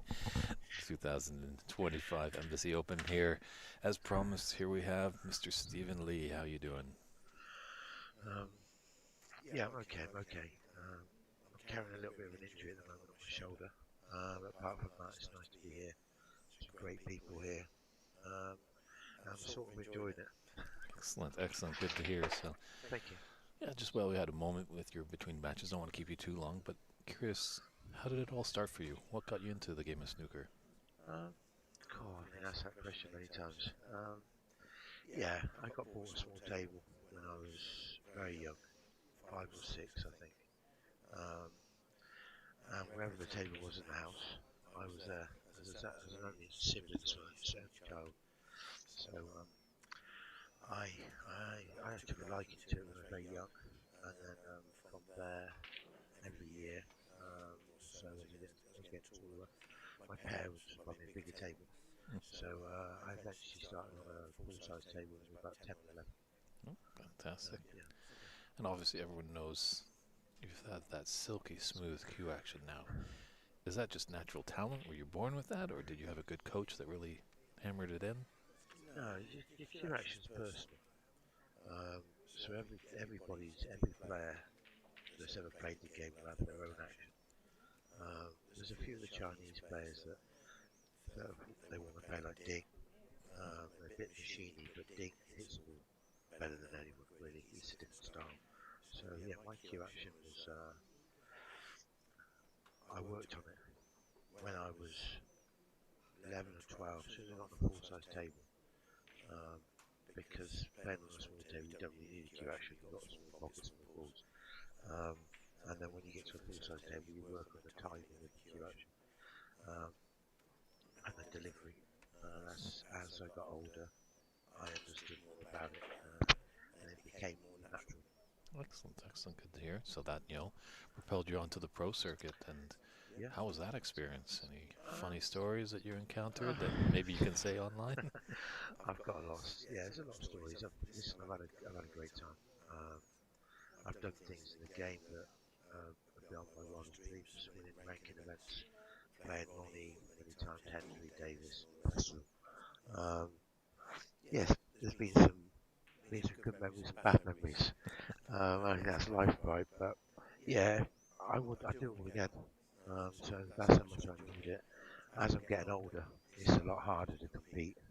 I can't hold my concentration no more than 5 minutes. But I think that's what you get for age. But yeah, there's been some great stories. Jimmy Rice and Palomine. I never got to Ascension, never got to meet Coach Stevens, but Jimmy said he was a bit of a wild man. Yeah, listen, Bull Hunter, that's a great night out, Bull Hunter and O'Sullivan. Yeah, and I've enjoyed every minute of it, really. Yeah, I've enjoyed every minute of it. I do hear that you have a son that's kind of taking up the game. How's he doing? Yeah, I've got 4 kids. Wow. Yeah, and I didn't want any of them to play because I know how hard it is. Same as what Ronnie said, right? It's brutal. It's a real brutal sport because you've got to get to the top to earn money, right? And that's where it gets brutal, and it doesn't become fun anymore. But yeah, Alfie's in Bangkok at the minute. We're living in Bangkok. He's playing in the ranking events. He's also living because we lost his mum. I lost my wife a few 2 years ago. Oh, right here. So I've let the boys, let my kids just enjoy life, right? And I'm trying to do the same now. But he's capable. He's had 5 centuries back to back. He can cue the ball. He's playing in Thailand in some 6-man events and 5 ranking events, but we are going to get him to Chinese ball. Great. Able. And how's your experience been here at Embassy? It's always nice. First time I come here, Stephen Wong invited me last April. Great people. There's a passion here. These Riley tables are good tables as well. They're built to last. I've just been playing on the stars that he's put in. It's just it's a nice environment. It's old school, traditional style. There's not a lot you can say other than that. I've played all around the world. But really get on a plane and leave Thailand takes some doing nowadays. But yeah, I've come over to play some exhibitions, a bit of coaching, and obviously I always enjoy coming here and seeing friends. I've, you know, Kerry, Hanson, David, and Stephen's not made it back this time, but everybody else makes me feel very well. Okay. So you played all over the world. Where's your favorite place to play? It's a good question. I've got to say, the better where I played the best, I suppose. I've played some good stuff in China. I enjoy playing in China. There's some great venues there. I got to the final of the Masters in London. That was a great venue. And Irish Masters. So I've got to say the Irish Masters. I remember getting to the final.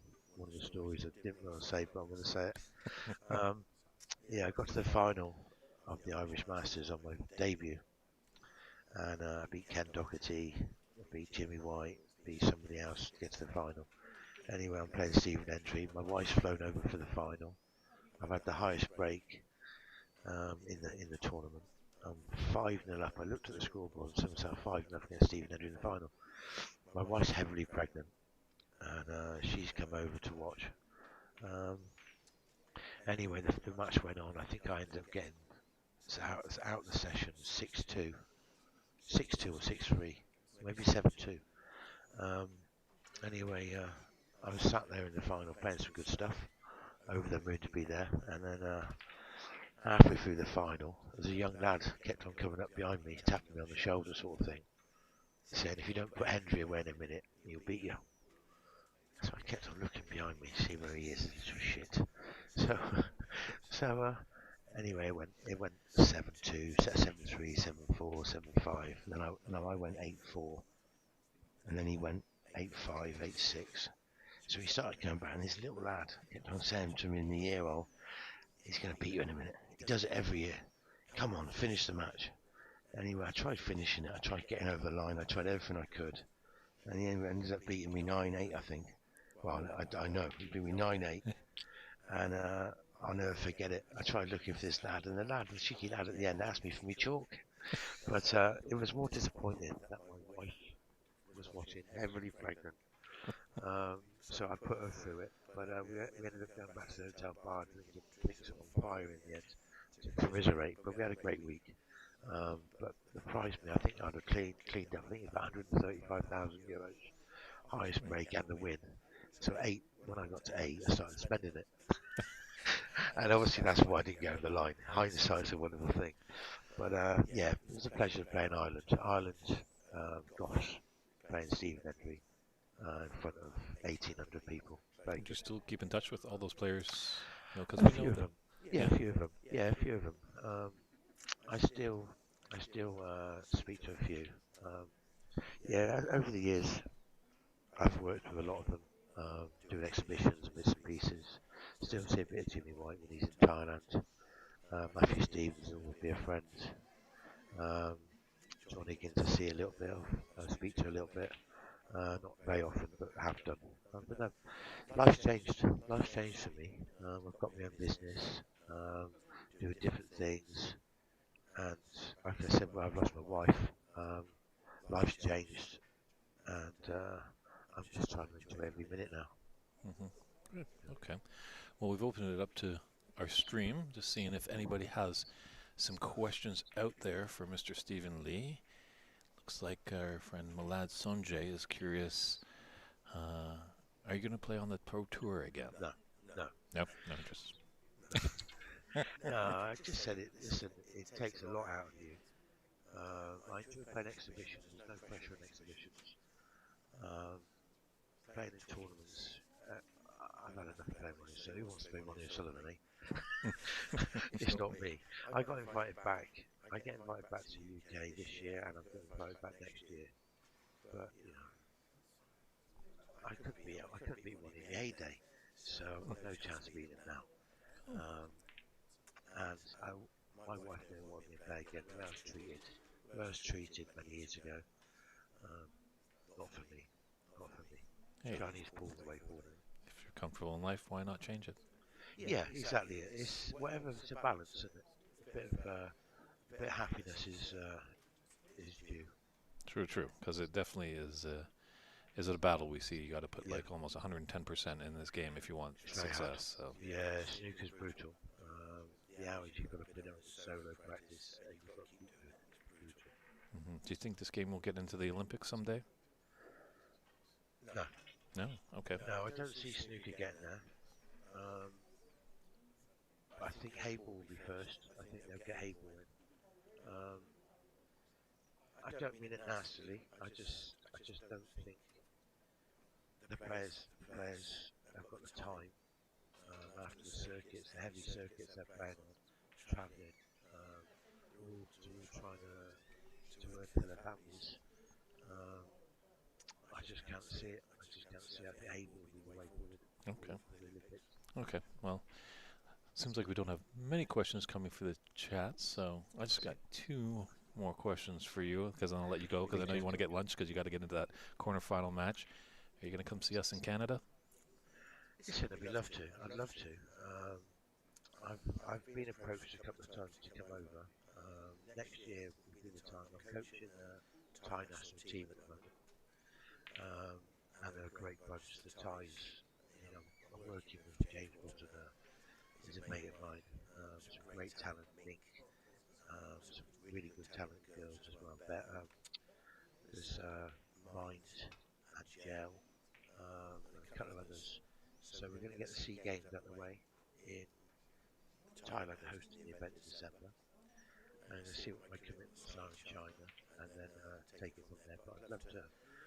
My daughter's always wanted to come to LA, and she always wanted to go to Canada. So maybe I'll look to do something in July next year. Well, we've definitely got a good community up in Vancouver, British Columbia, and the surrounding cities. Wow.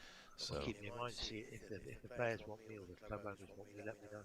I'd love to come over. definitely will. I should get your information. I can pass it along to those people Thank you. because there's a lot of people that were back home talking to me when I was coming down. They were really excited. Well, I've just spoke to one of the lads here, and I spoke to you obviously about Jim White, Alain Robidoux, Cliff Thorburn. You've got some class players over the years. I missed out on the trip a few years ago. My wife was poorly, right, and I couldn't do nothing about it. It was penciled in to go, and then my wife fell ill, so I couldn't go, obviously.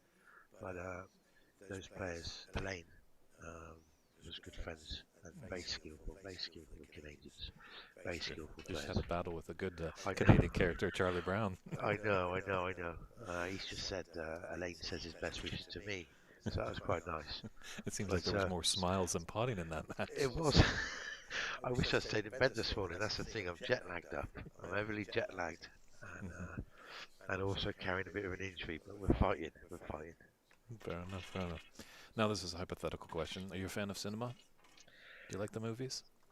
I do, yeah. Okay, so I always like to ask these people a hypothetical situation between Jack Palance, if you know who that is. No. Okay, that might hurt this question. Okay. Lee Marvin. Yes. Okay, Jack Palance was in City Slickers. Yeah. There's that guy named Curly. So I asked people in a snooker match, who wins, Jack Palance or Lee Marvin? Toughest question you had to ask. Wow, look. This game's hard, right? This game's brutally hard. The pros make it look easy. Yeah, I don't know. I mean, it's one of those. Is it Lee Marvin? You said? Yes. Yeah, I'd say Lee Marvin. But yeah, the game's brutal. It's a big table, right? 12-foot table with some balls on it. Some days those balls go in the pocket, some days they don't. So it's a matter of who thinks the best and clearest on the day, you know. But yeah, that's quite a good question. I've never been asked things like that. Well, hope you're enjoying the rest of the tournament, rest of your time in LA. Yeah, Thanks for thank you. taking the time to stop by. Really Thank you very appreciate much. all your insight, stories. Thank you. Great to hear. Thank you very much. All the best, Stephen. Thank you very So much. Cheers. that's Stephen Lee. I'm David Burney. We're going to step aside. 2 p.m. is when he'll be in action, hopefully, but we'll come back at 2 just to give you an update. So take care, everybody, and we'll see you soon. Cheers.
Hello again there, just checking in. Just had a little bit of lunch, ladies and gentlemen, and Morven147 just asking about when the next match is starting. And there is another one. It's looking like it's potential at 2 p.m. Pacific time, 2 p.m. Pacific. But we do have one of our last 16 matches in play. So there might be a little bit of breaks, but I'll let you know at about 15 minutes time, about 2 o'clock, of how we're looking. Thanks, everybody.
everybody that's tuning in, just a programming note.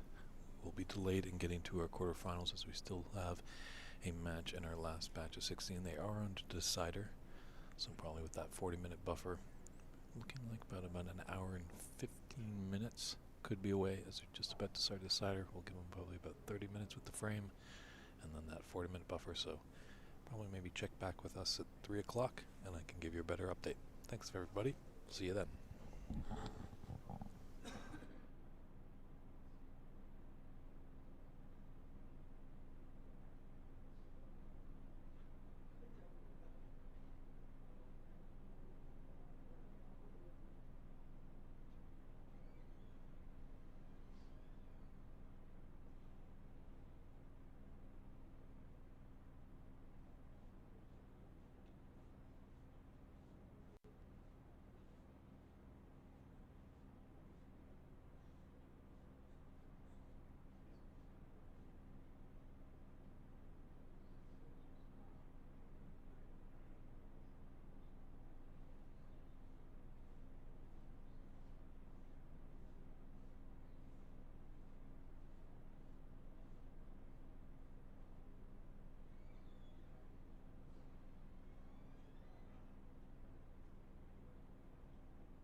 Streamland.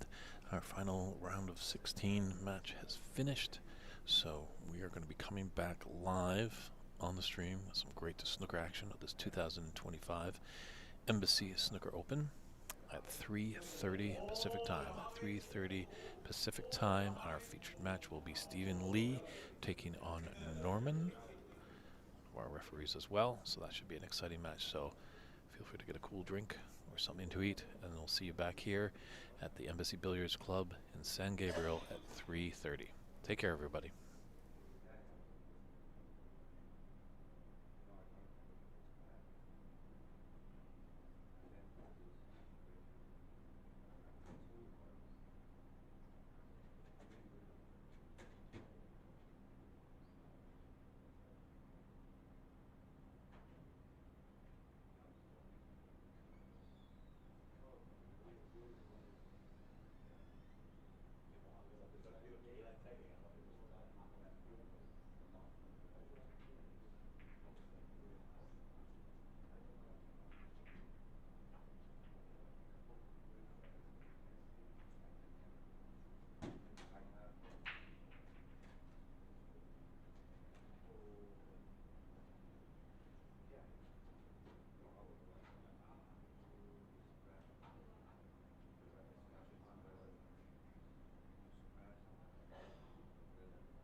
You were still Yeah, playing when I was playing. 4-0. I've been 4-0? Yes. And then You took all morning. I took 2 hours for 4-1. Over 2 hours. over 3 hours. Tiring, man. One of them days, man. We should have both stayed in bed. And the last Hanson. I know. Fourth Street. Yeah. Yeah, if the balls go scrappy, you know, the pockets aren't big. They're not big pockets. Scrappy frames can be very tricky, you know. It's slow, and then you don't feel like you want to pop. It just takes it all the way. It's all the way.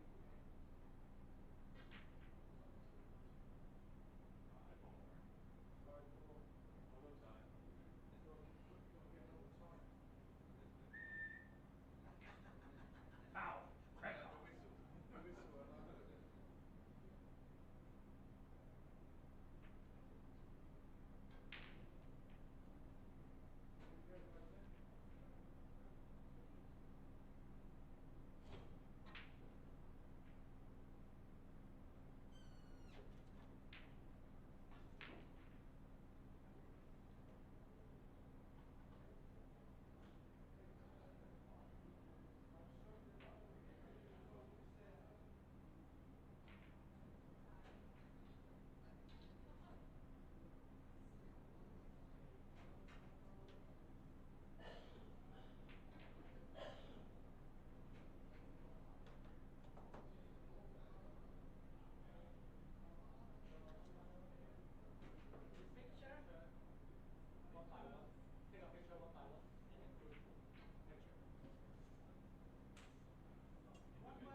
Hey, come on. We are not taking a passport. It's like half. Okay, like this. You want a full body? Yeah, full body please, but not not in front of the fan. Maybe table. Yes, Table? yes. Something like this. Over more. More? Like that? Yes, sir. Okay. Next. Okay.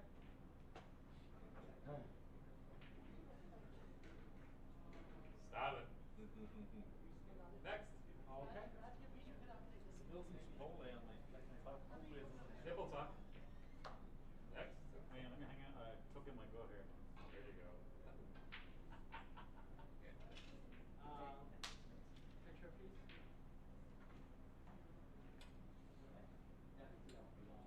With you? Sure. Come a little closer right to the table. Right to the table. For the light, yeah? Yes, please. Thank you. Perfect. Perfect. I would like to see. Perfect. Big smile. Next. Jenga.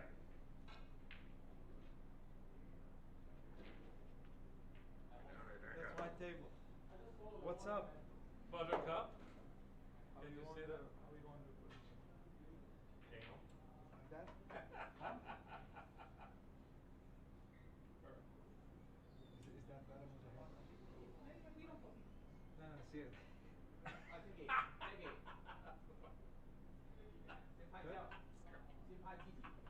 Billy, I'll sue you. Sue me. First one was good? Yeah, first one. Second. Thank you. Hey, you know like this?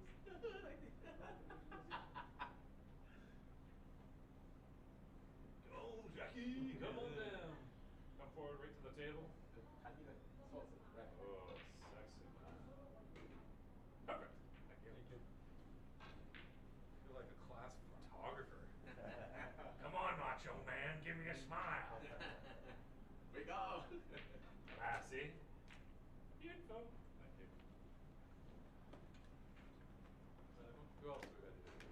And then the group. And the group. Yeah. And the I group. think Hey, Laurie and, is and, still hey, good. Laurie. Laurie. Laurie, come on. Take a photo. Come on. You played on these 4 tables, yeah? So you've got to take the 1, middle. 2, 3, and 4. Yeah, that's perfect. Right here, sir. My hair good? Oh, it's More come right to the table. Close to the table. Right to the table. Look at that. Jeez. I don't see this guy in an hour. Perfect. Who's the smarter?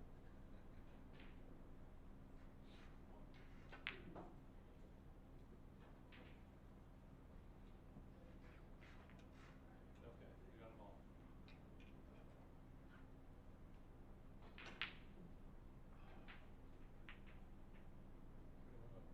We're gonna do a group. We're gonna do a group thing.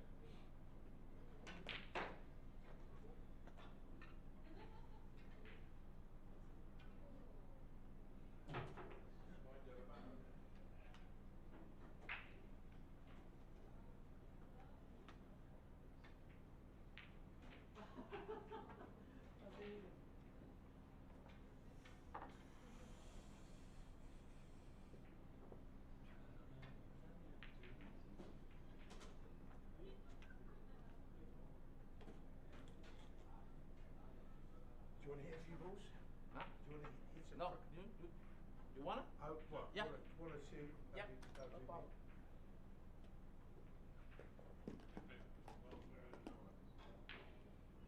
see 5 players. I need 2 more. Talk to We them. all getting a picture. Pardon? Oh, Is the that group. everybody getting Yeah, a the group group picture, picture. yeah. Yeah. Group 1 and then we did the solo. Pools. That side? Yeah, right in front of that one.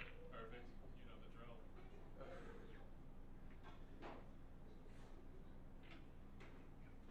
What we were missing. Jackie, come on around. Jackie, Jackie.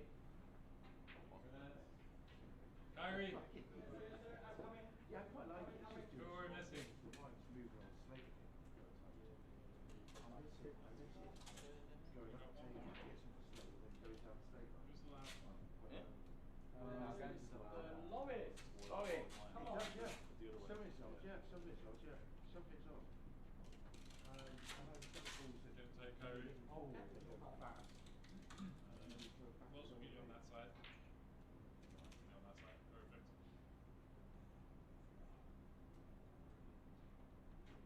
Stoic and tough. Very nice. Alright, so I like to be artistic. Keep looking straight. This one again. The birdie shot.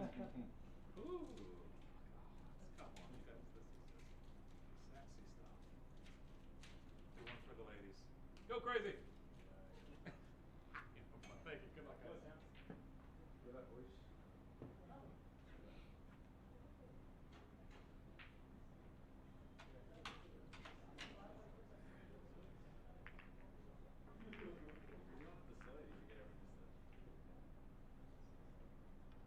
Well, Hanson, Hanson. 帮我拍一下，跟他。You take off every button. Nice fucking shoes. That dress good?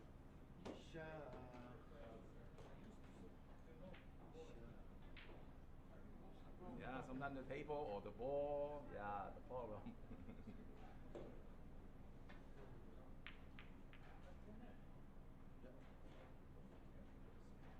Can you take a photo of Yeah, I'm just gonna hit. Yeah. Yeah, take a picture. Just right here. Good. 1, 2, 3. Yeah, thank you, sir. Thank you, Hanson. Thank you.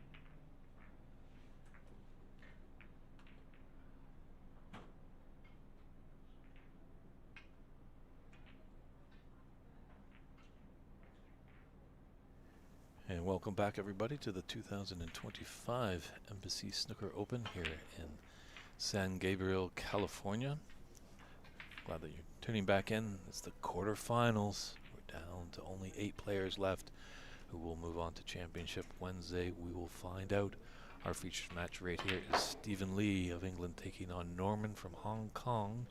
It's a best-of-7 affair. Both players are just doing their pre-match warm-up practice routines. And we'll be probably getting underway in about 5 to 10 minutes. So go get that cool drink, and we'll see you back here at the championship.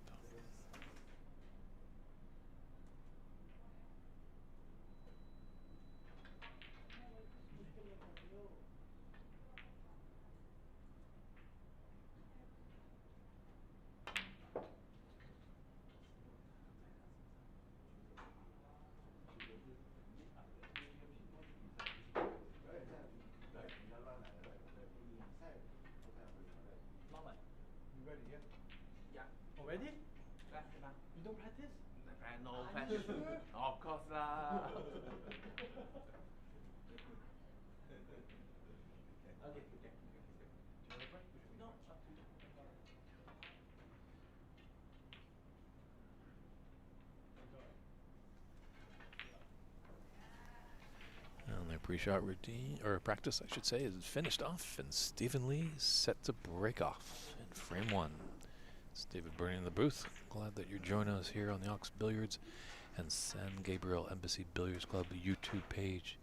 If you have any comments or questions, do chime in as the chat is lively. Great feedback this morning, great questions, great support for both the players, Charlie and Stephen. It's time to see who you're supporting here.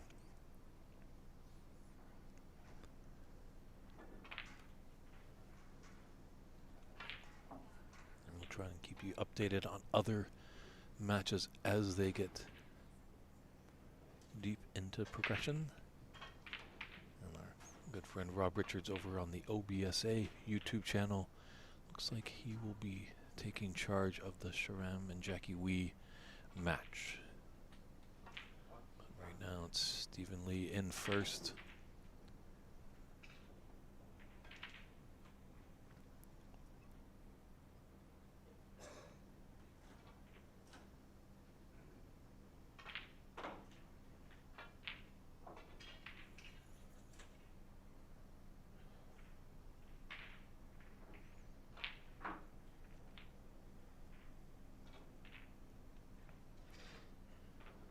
It's great to get caught up a little bit with Stephen Lee after his match.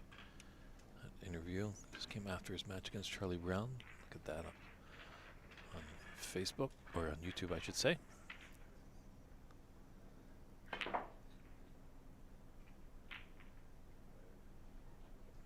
He's just letting us know that he's just got a little bit of shoulder issues that he's battling with. We see a silky smooth cue action.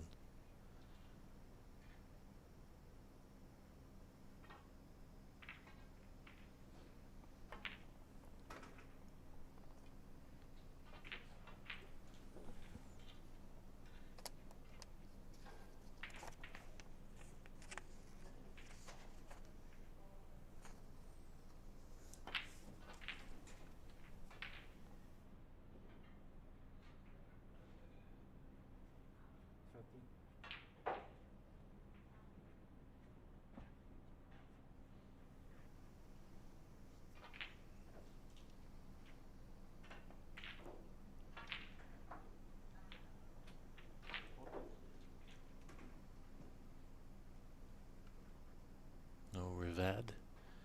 Don't worry. We appreciate the constructive criticism. We'll just adjust Stephen's name to have an E, not an A. Do let us know if the picture isn't looking well for you. If I sound a little fuzzy, a little off, that's why we have the chat there. We want to give you the best viewing experience, a lot of fan interaction.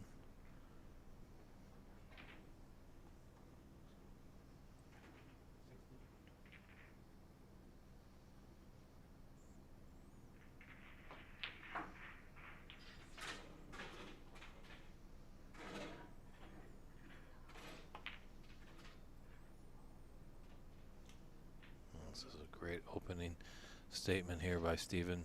All these players have had a match earlier today, so everyone's warmed up. Don't have to fight those morning cobwebs.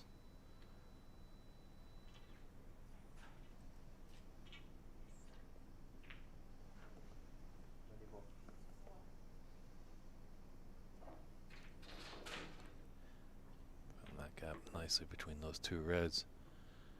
Screw behind to have this red below the pack, just above the black.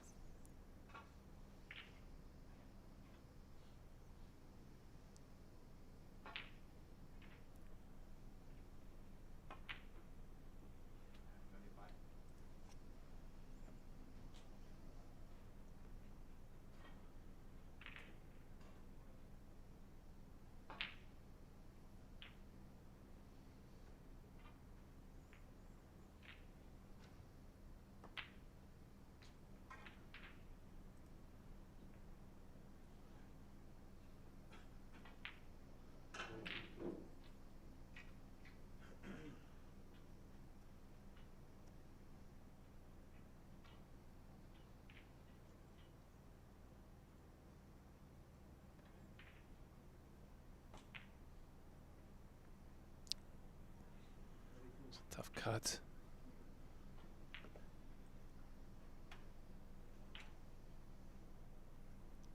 Just broke down on 32.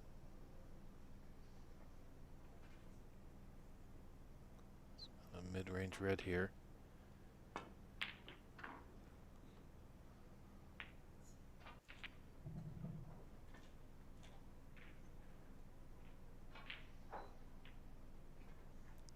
He's got the cover on that red that's near the yellow pocket with the brown.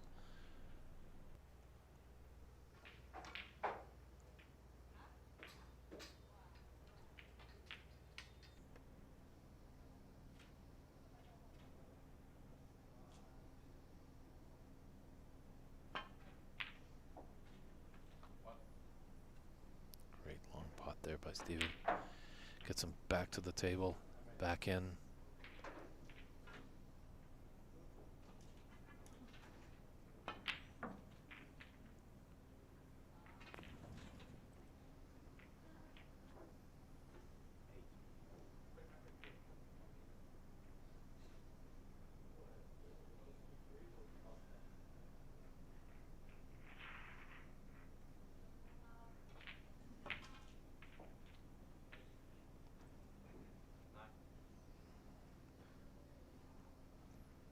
Pincher says 1,000 words there.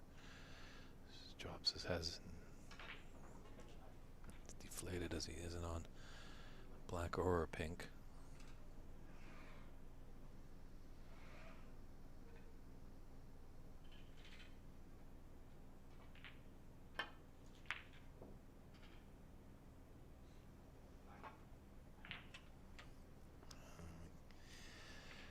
Just heavily disappointed as he knew he had a good chance there to get the first frame.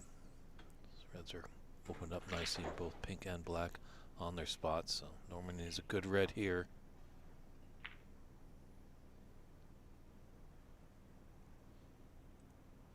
Tough red along that cushion. Hasn't gifted a chance for Steven, but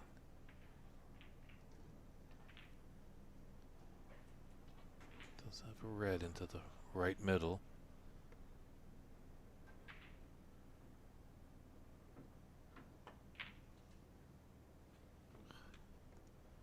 Just amazing. He can strike those into those tough middle pockets and at good pace. He's finding his object balls to find the bottom, so Steven didn't have to sit in his chair too much thinking about that run out of position shot.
Just for a little visual askew here.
didn't capitalize on a few mistakes that Stephen made in his first frame. 30. So the 2008 Masters finalist will get the first frame on the board here. The frame is at his mercy. Those pockets are just going to look like buckets to him.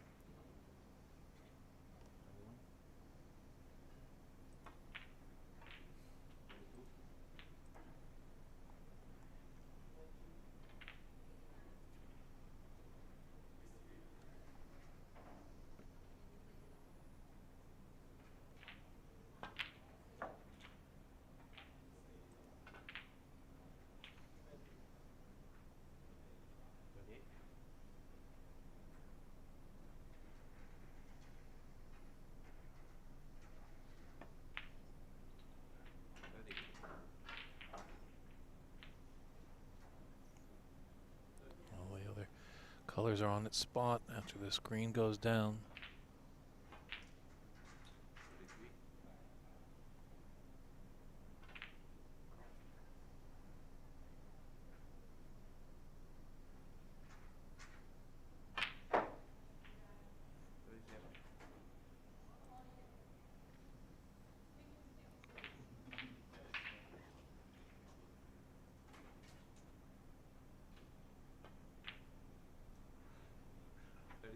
Was not able to get the blue to clear the table, but concession is there by Norman. So he loses that first frame. Let's see how he responds in frame 2, and we'll be right back.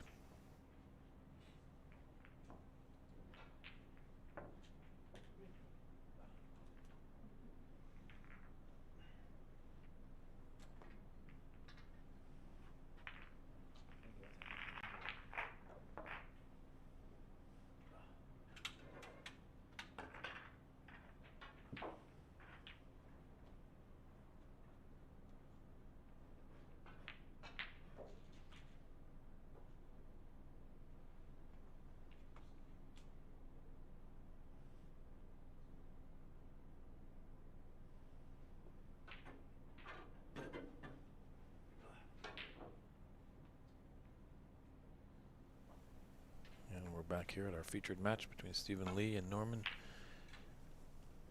Stephen looked pretty strong. Good friend Ahmad Nawabi, -C6C. Cannot believe that Stephen Lee is competing in this event. He does have 5 ranking titles under his belt. The tournament organizers have opened this up to any non-pro. No male pros from 2025. It is open to female pros.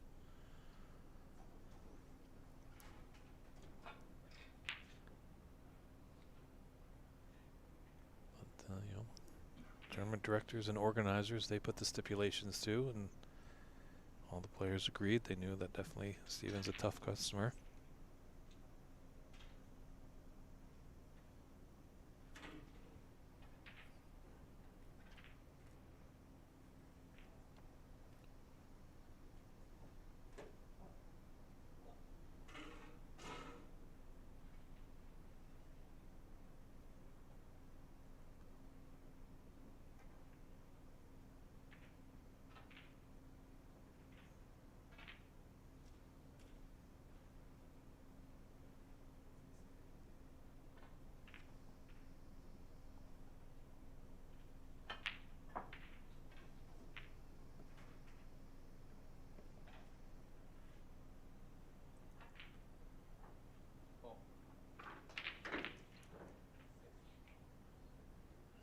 I don't know if he's got much here.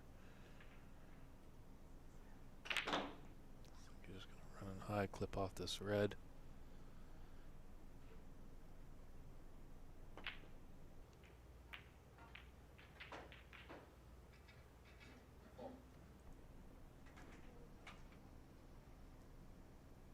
I do apologize for that interview with Stephen Lee, as we did have the conclusion of his last match.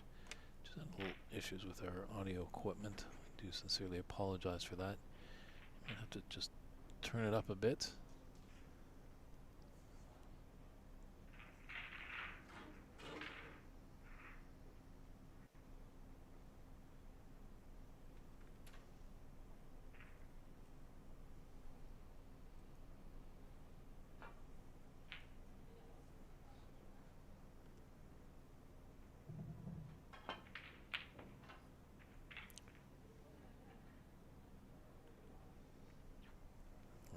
chance for Norman.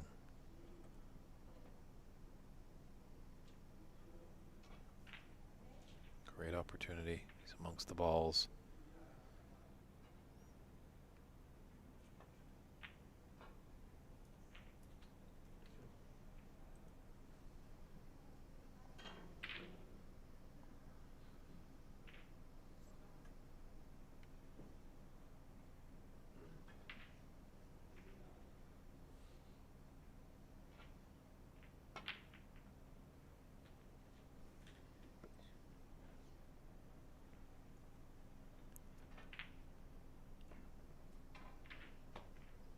He might have ran just a bit too far.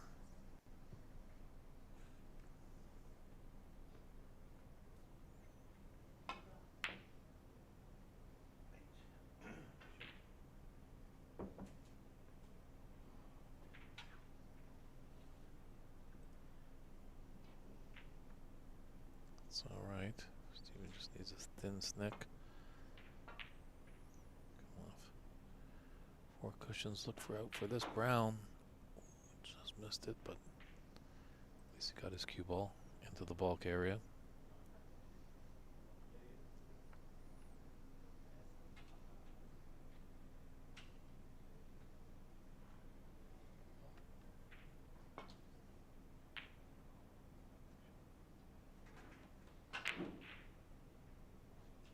Good response there by Norman. Might be in store for a little tactical affair. Obviously Norman has immense respect for his opponent. Doesn't want to just gift him an opportunity. Oh, wow. What a snooker that was.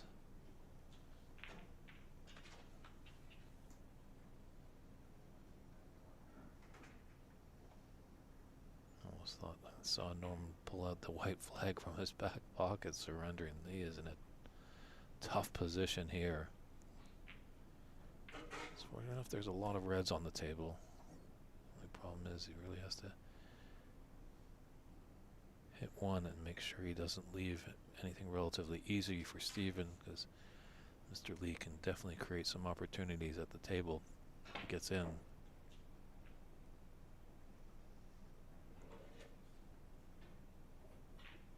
Did not hit a single red. He's not going to put him back.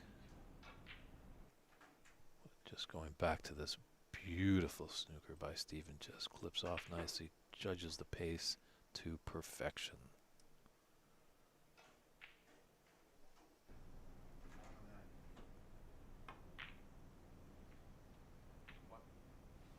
Well done to use that red as a stopper.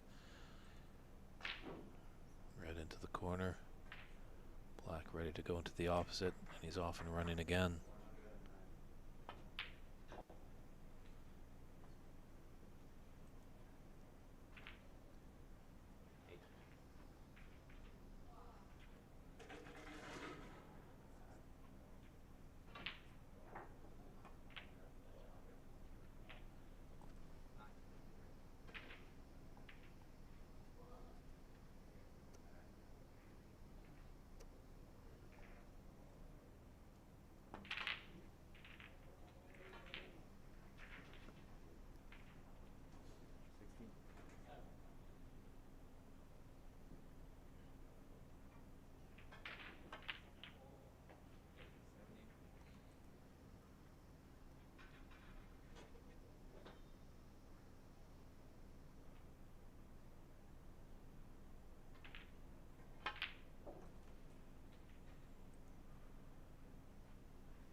potentially have a high break winner so far.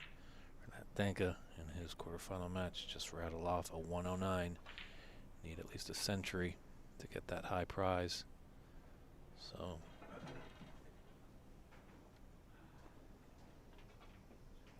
definitely with the caliber of players here, the man at the table right now, Stephen Lee. That high break could fall. Albert Kenny still alive. Sharam from Houston, man that had the first 147 in America. Great little clip that you can find on YouTube.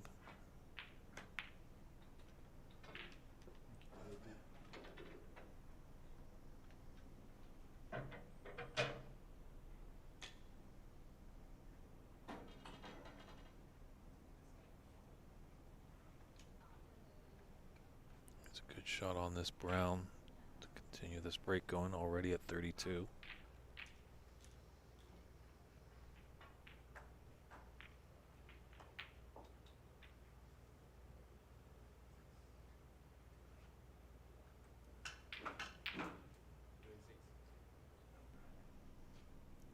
Might have ran on just a bit too much for him.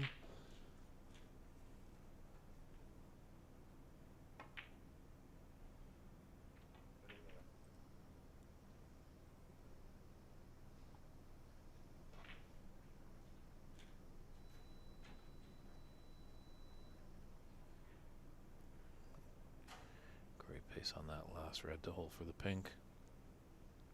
Just looking where he needs to put that cue ball. As the pink spot is open. It's going to come back onto its spot after this shot.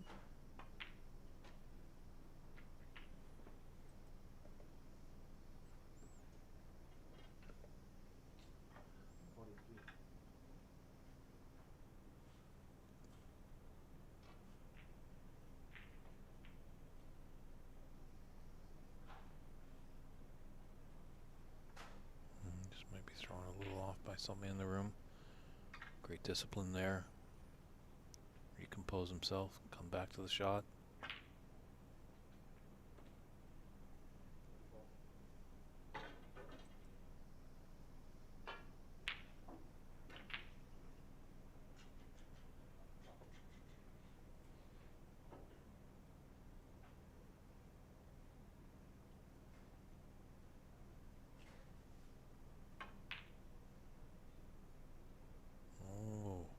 Just coming back. Oh, almost fluked it into the right corner. It's the first middle pocket shot that we've seen Stephen miss. He's usually very proficient at that. Good opportunity now, Norman. Needs to bounce on this. At least clear up the open reds with high value colors, get them back into the frame.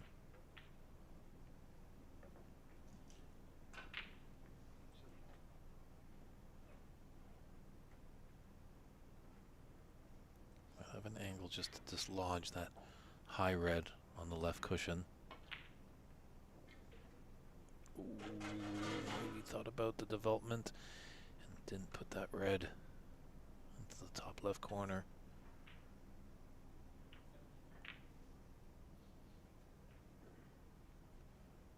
Steven still needs some reds with colors, not at the Snookers required stage just yet.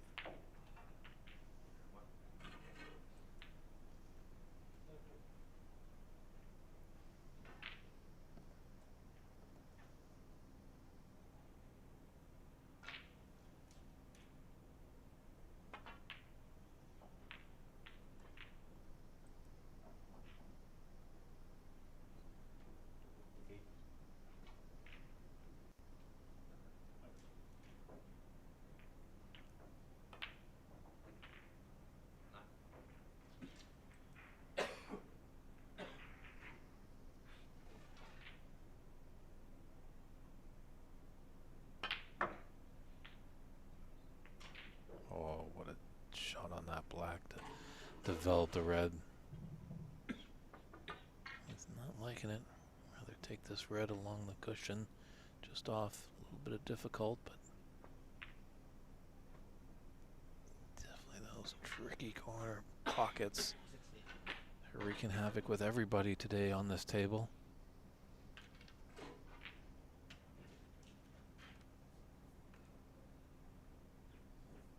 Red early, I think, would have stopped Raymond coming back to the table. As you can see, he's trailing by 53 points and 51 on the table. Still with 3 reds, that final red also obviously can come into play with the free ball situation.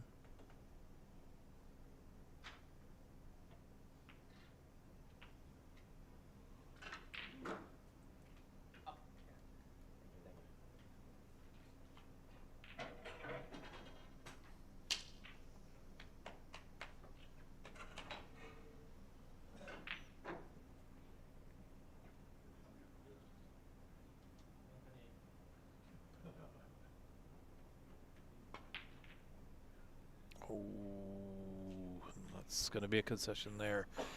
It's going to be on that red. Fortunately, Stephen Lee takes another frame, 68-16, increases his lead to 2-0 in this quarterfinal match at the 2025 Embassy Snooker Open. We'll step aside and be right back with frame 3.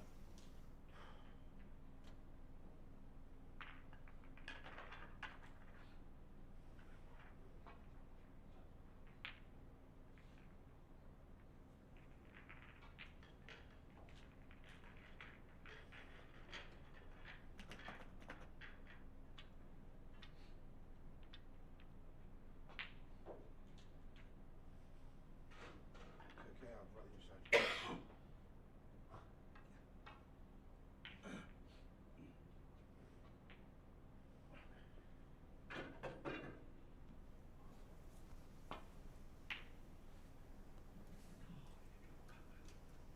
Stephen Lee breaking off frame 3.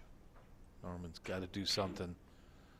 He's fallen down a cliff and he's looking for a branch to hold on to pull him back into this match.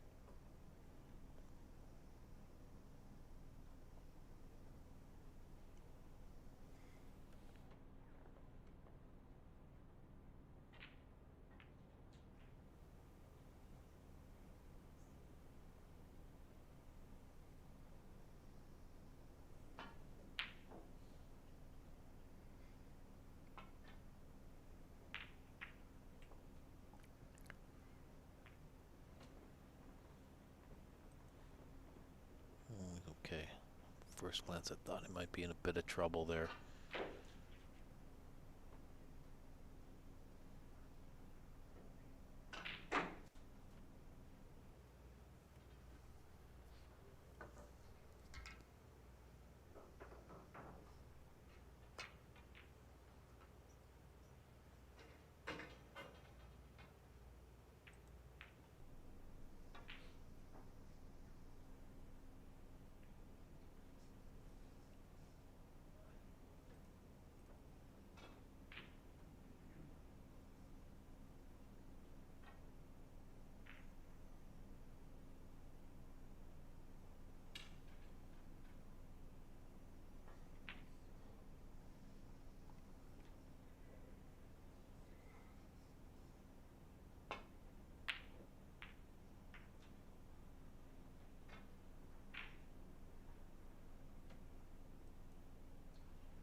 He certainly was trying it there. Norman was.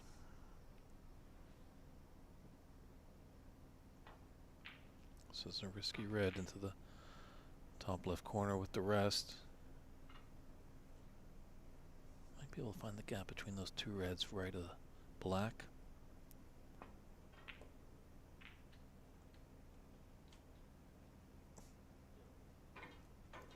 A little deflated there he was. Found the gap, found the pot, found everything except the pace. Wanted to be a lot higher on this blue, so now he has to go in and out of bulk. Be mindful of the family colors, as our good friend Marianne McConnell likes to call the yellow, green, and brown.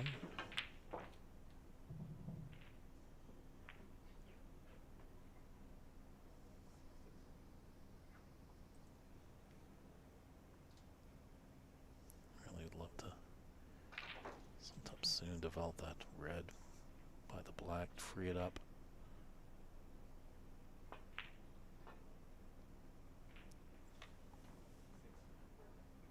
That would have been a wonderful shot there.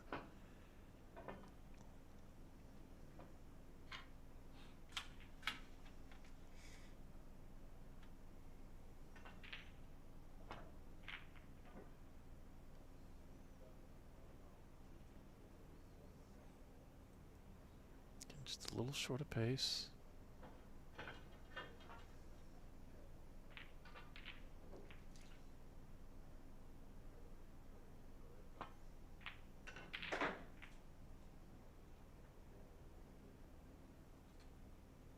It's a much brighter day here in Southern California.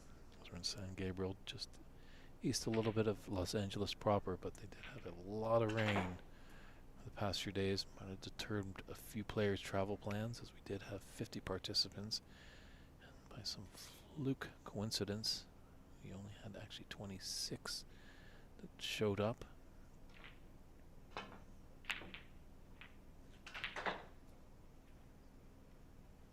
Well, that rainy weather kind of makes tables a little swampy. As our good friend Albert Kenny let me know while he was practicing on Sunday evening.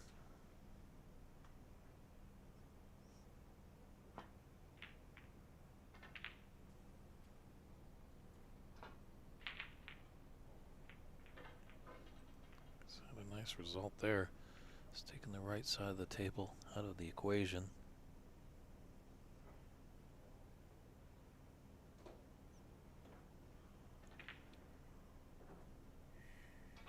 Six reds below the black. That's a nasty situation.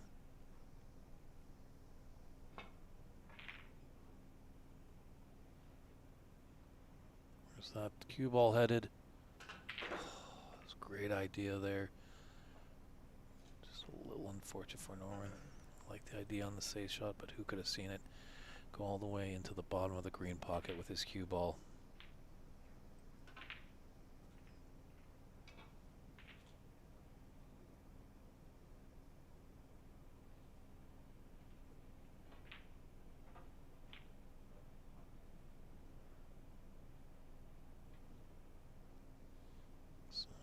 Go in a pocket with your cue ball.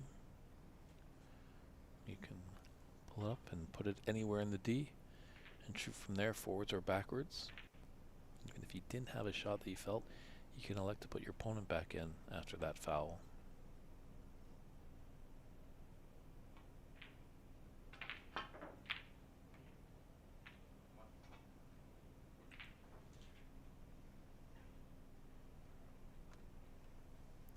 Just land a little bit too far for that pink.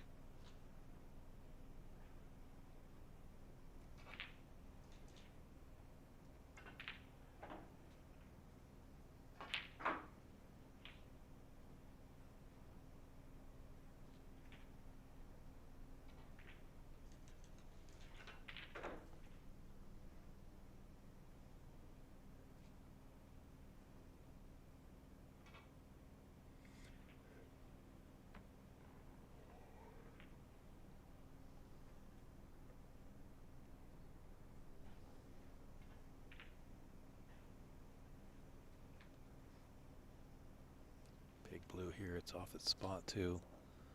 Needs this to continue the break.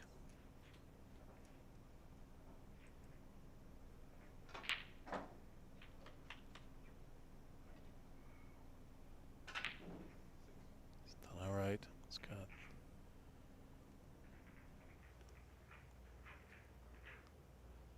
as we can see, it definitely has a red to the right middle.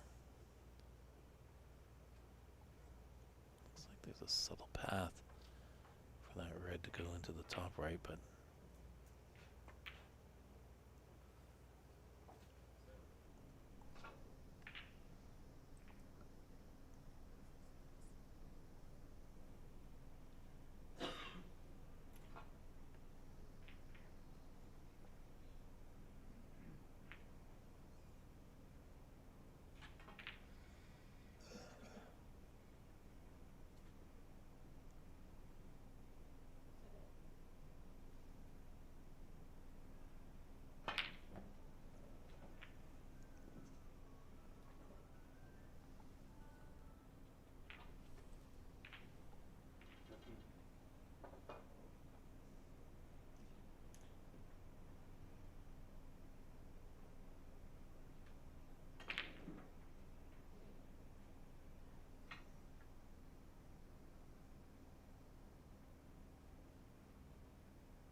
he's just a bit unfortunate that red has come to block the pathway for his pink into the left middle.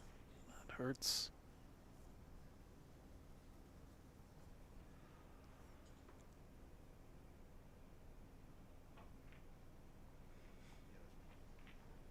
If he could stun this blue in, go for that red that's out in the open on the left. Opting for the yellow to bring him back down table, so these shots at distance a lot more difficult.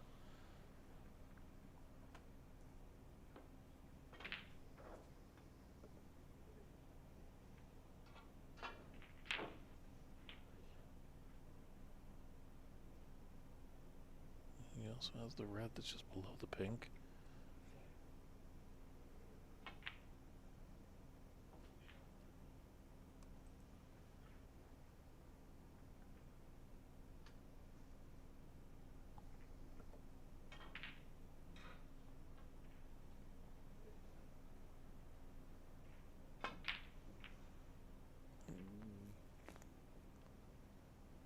Didn't like the idea. I'm taking that pink. Better than the blue, but just mid-range shot.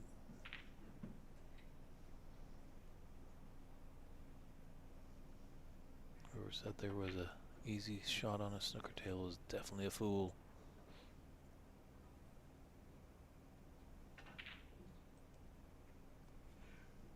A few inches away and he'd be in nirvana as he would have that cue ball tight to the green. Norman a chance just to clip off and come back down to the bulk area, and he could be behind the yellow here. What a shot returned by Norman. Acknowledged by a knock on the table from his opponent.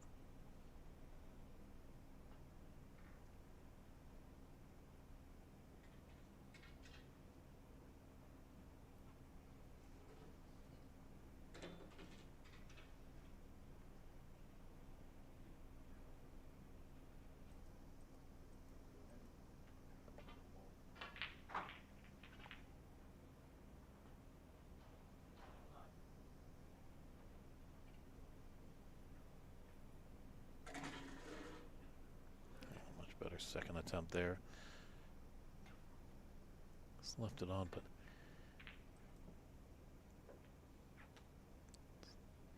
tough color shot there for Norman after this red.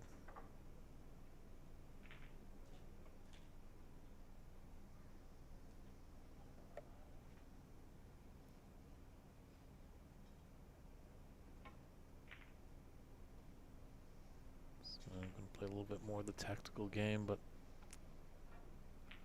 no path there. Pass that blue for the red that's open on the left side.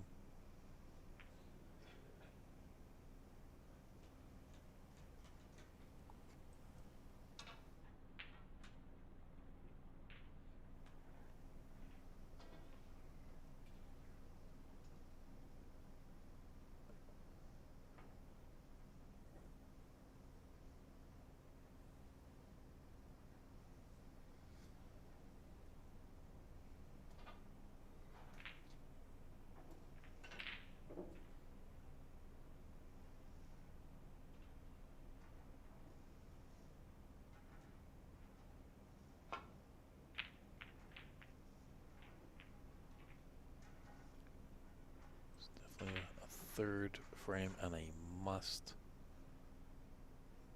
win, you feel, for Norman if he has any chance of putting himself into Championship Wednesday.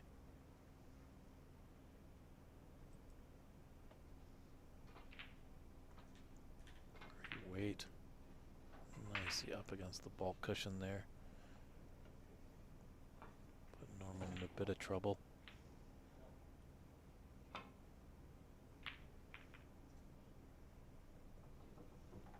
Well to avoid the blue. So the safety exchange continues.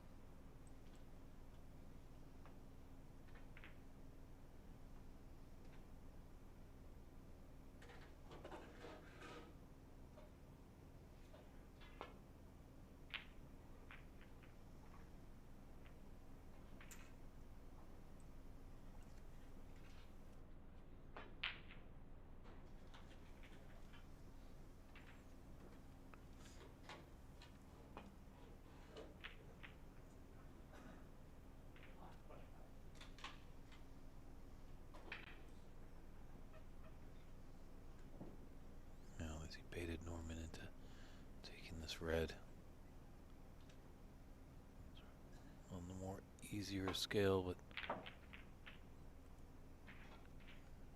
nice, held nicely for the black.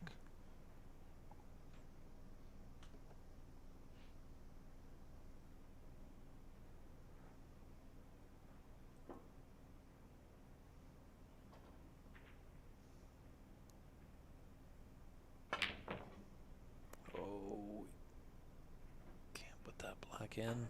Oh,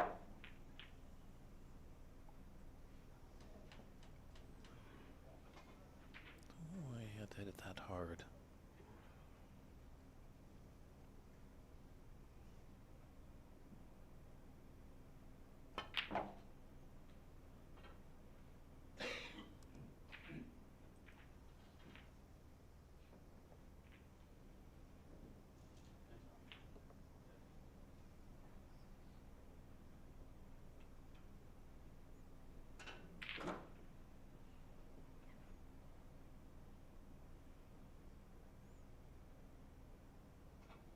Looks like the black spot is covered, so this black ball is probably going to come back onto the pink spot.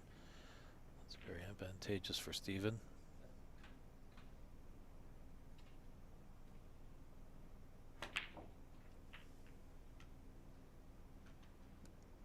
Once again, using those reds as stoppers.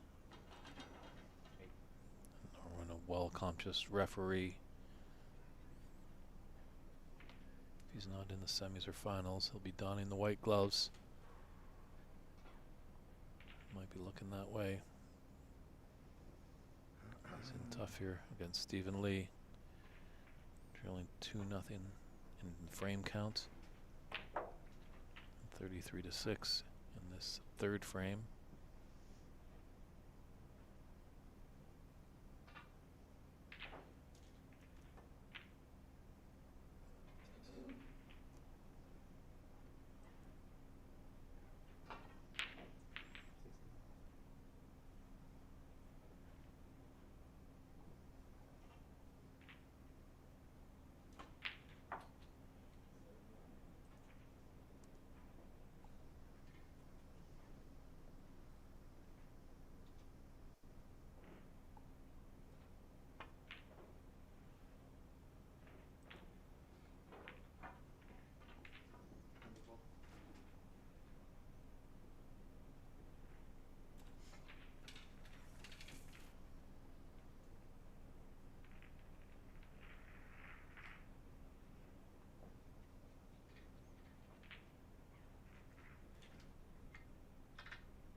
Beautiful little stun run through. Great example, as you can see that from our overhead shot, just stunned it into the red ball and then rolled ever so gently to be nicely on the black.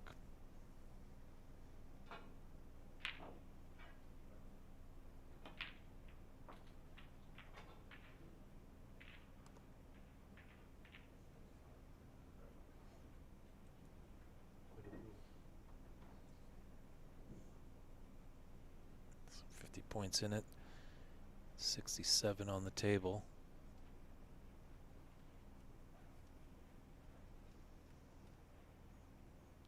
Just needs red color red.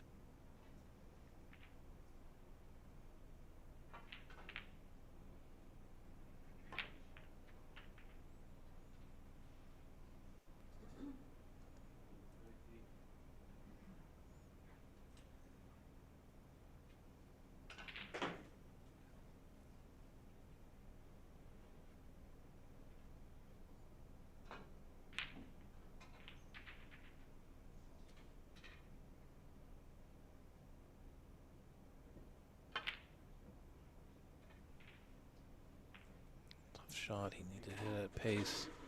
Surprised he maybe didn't go for the green pocket, but the door is open. What is Norma going to do while he's in the room?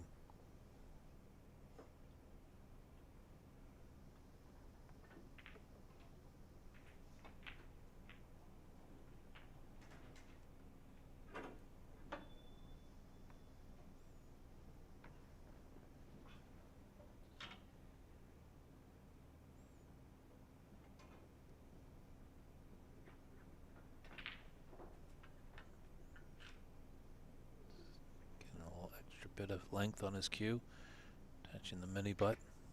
These players now have all the gadgets in their toolbox.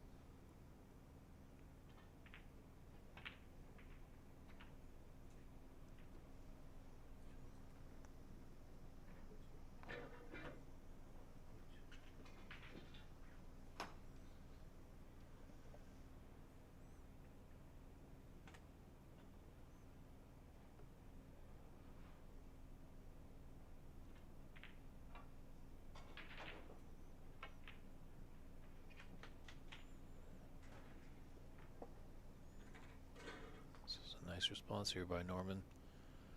He's got a little difficult red on the left cushion, but if you can take this black and the other open red with a black, maybe even develop. All right, he's pushed that out a little bit.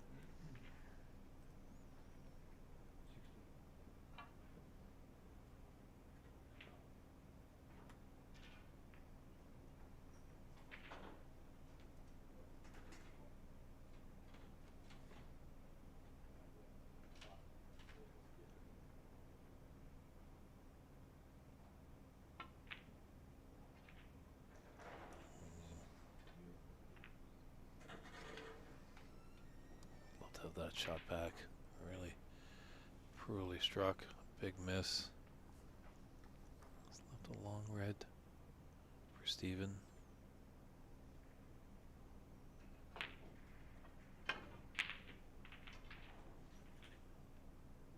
Well, he was quite wide on that shot too.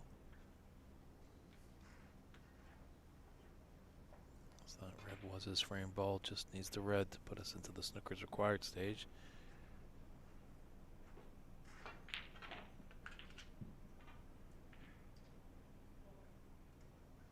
Obviously Norman would just need one snooker, and it's a nice little wall there with the brown and green.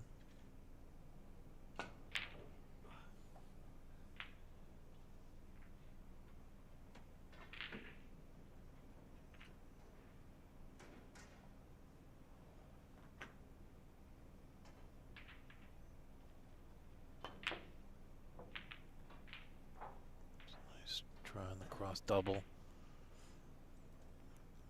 He's left a thin red, quite thin as we can see from our overhead shot there, into the green pocket.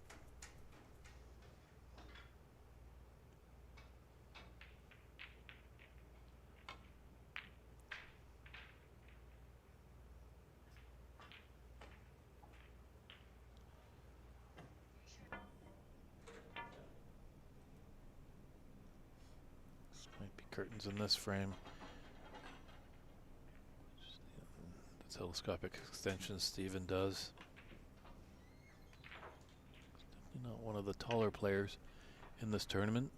Just needing that extra bit of length on the cue.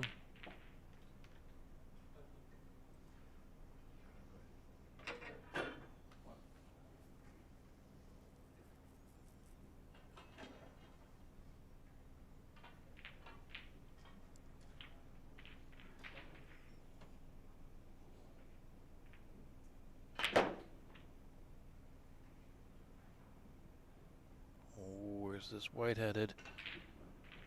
Unbelievable luck.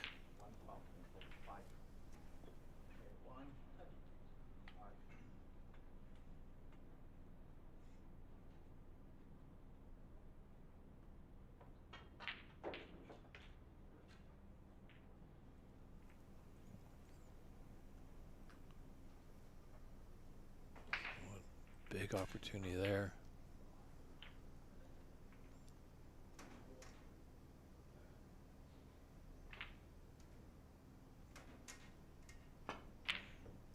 That red that Steven got was putting Norman in the snooker's required stage. Obviously, blue was increasing the amount of snookers that he needed.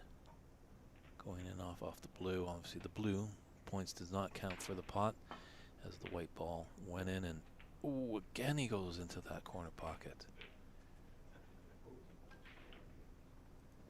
All day long we've seen players struggle putting their object ball into these corner pockets, but it seems to be a magnet for the cue ball, especially for Steven Lee.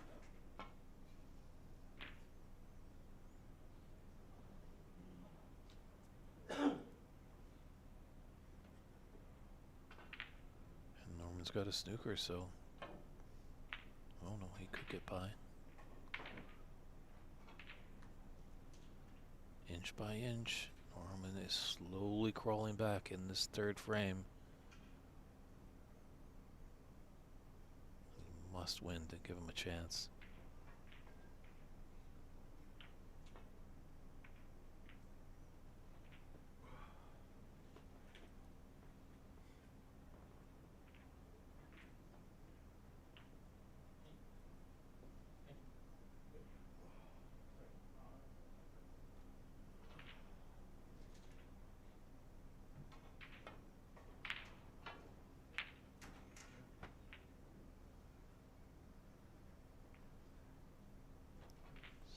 Horrendous happened there. See him just open his arms to the heavens. Couldn't believe what happened there. Be a kick or something like that. Or it's a faulty contact.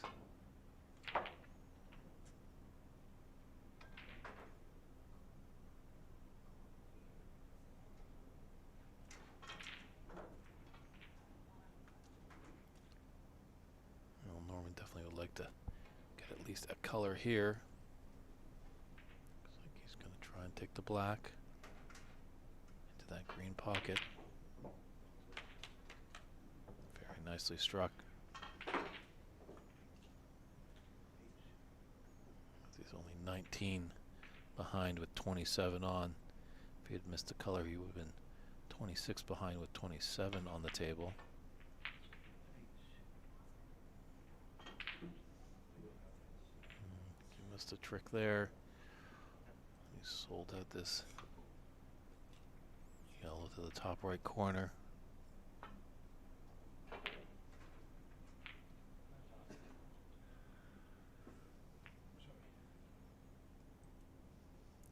Maybe a little later in that day, that shoulder has started to bother Stephen a bit.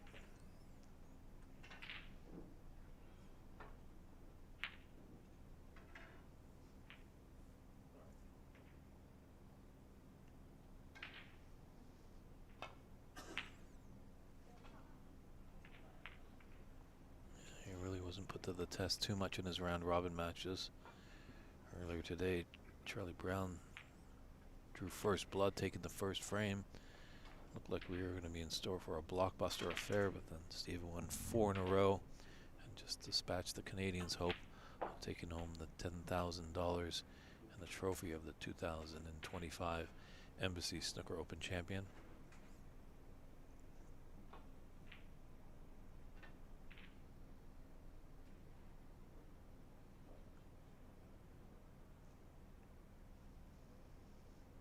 Try and get behind the pink here.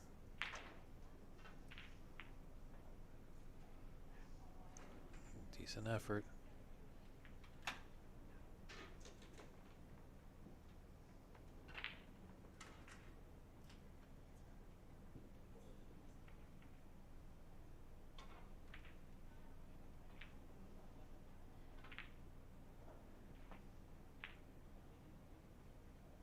Oh, he went for the pot. Those are tricky.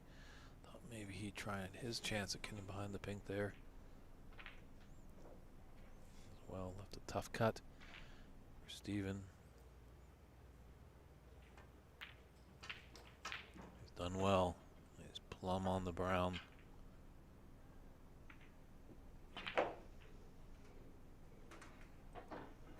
Just needs to pull up a bit.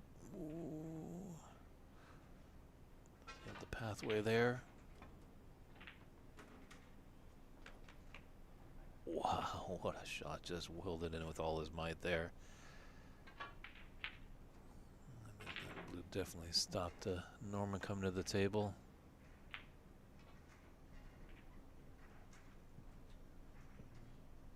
Norman just come and take a look at the scoreboard. See where they are at, and he concedes there, so Norman was in a must situation to win that. Now he has to win the next frame. Can he do it? We'll step aside and come right back with frame 4. Will it be a whitewash, or are we in store for more dramatics here at the 2025 Embassy Snooker Open?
So that's what they're playing for there, everybody.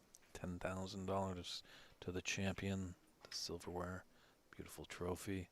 Runner up gets 5,000, 2,500 for both semifinalists that don't make it into that final. It's not a bad paycheck for a couple of days' work. $1,250 for the quarterfinalists. And we do have a gentleman, the defending champion, Renat Danka, has a 109, so he is in line potentially for that $1,000 high break prize. But we're back here. Frame 4, Norman's set to break off. A frame he has to win. He's going to be going home tonight, but we'll definitely see him tomorrow donning the white gloves. But let's see if Norm can make a match of it.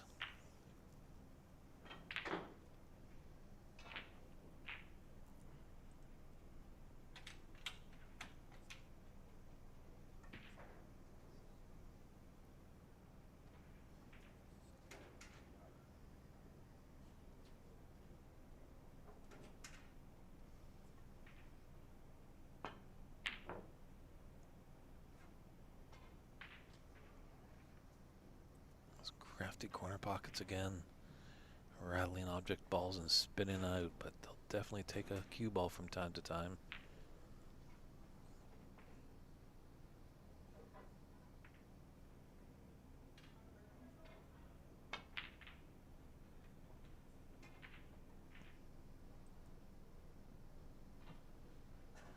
And Norman's first in. Let's see what he can do here.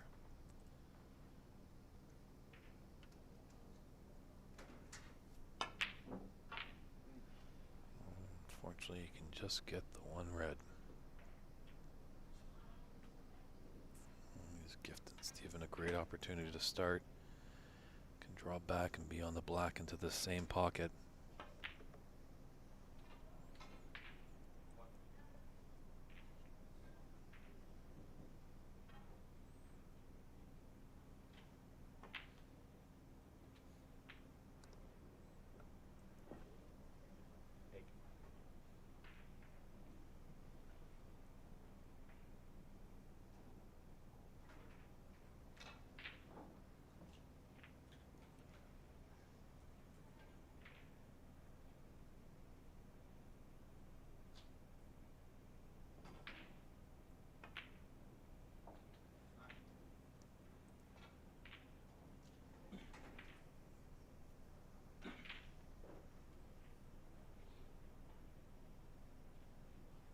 Shot here, black into the top left.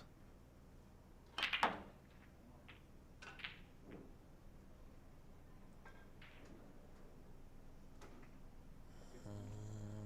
know if he's gonna kind of give me all this right above the black. It's got a little bit of difficulty as that green is acting a little bit of a nuisance. Take this red into the yellow pocket that's left of the blue.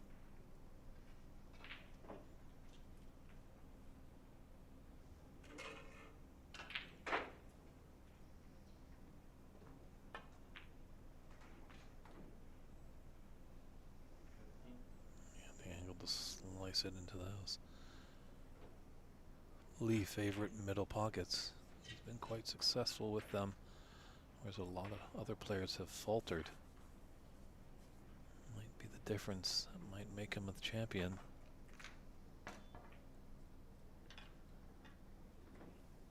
Looks like we do have a result between Jackie Wee and Sharam Changzia. As we get that result, I'll just let you know.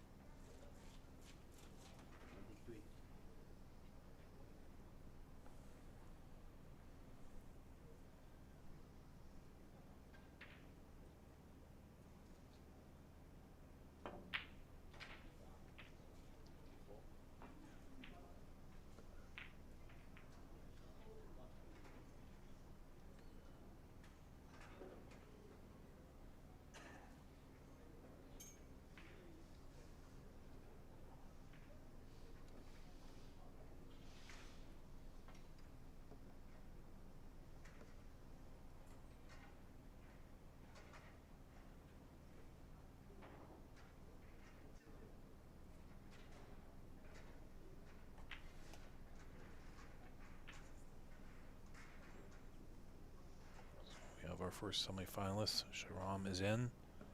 31.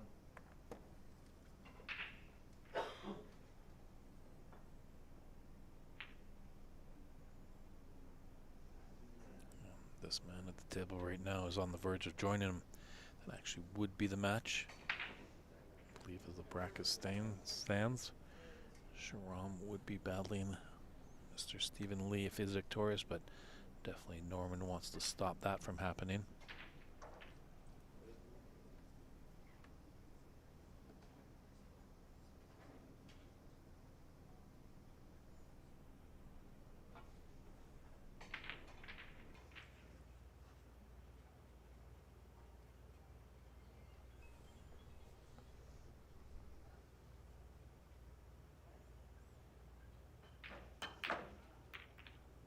Very nice red. That was a thin cut. Starting to get a little busy here at the Embassy Billiards Club. It is open to the public. Where we're sitting, we're at the in-between point of the snooker tables and the pool and hay ball tables.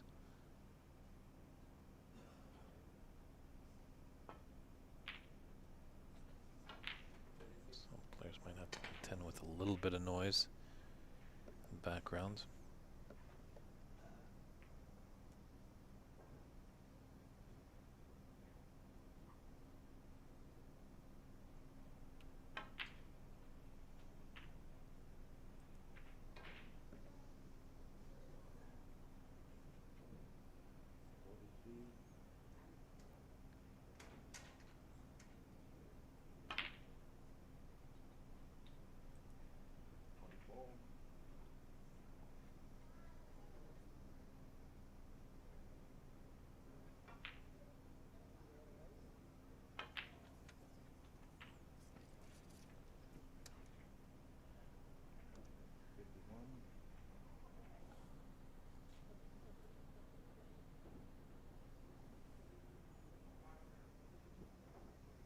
And it was a whitewash for Sharam over Jackie.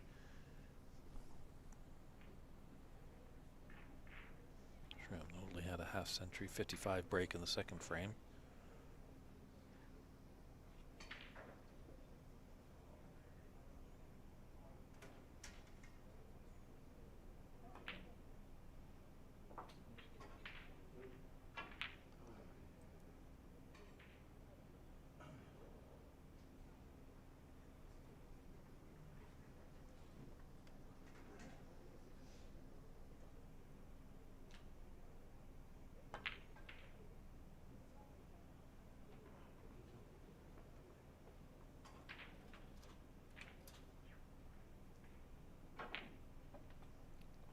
Be successful on that blue, so it's gifted Norman a nice opportunity for that open red, as we can see.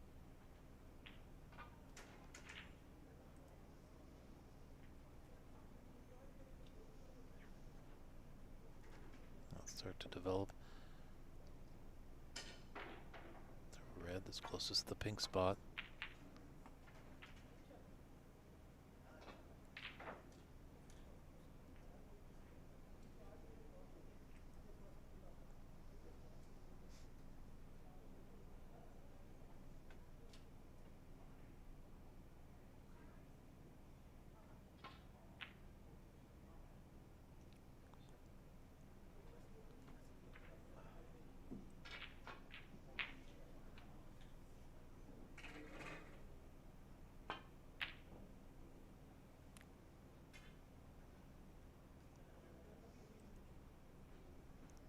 Sometimes just see Stephen come down just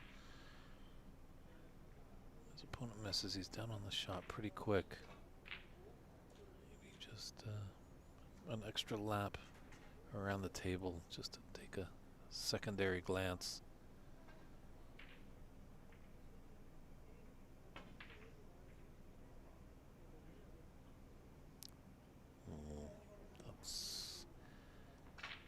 That might be his last shot. That's not a great effort there by Norman.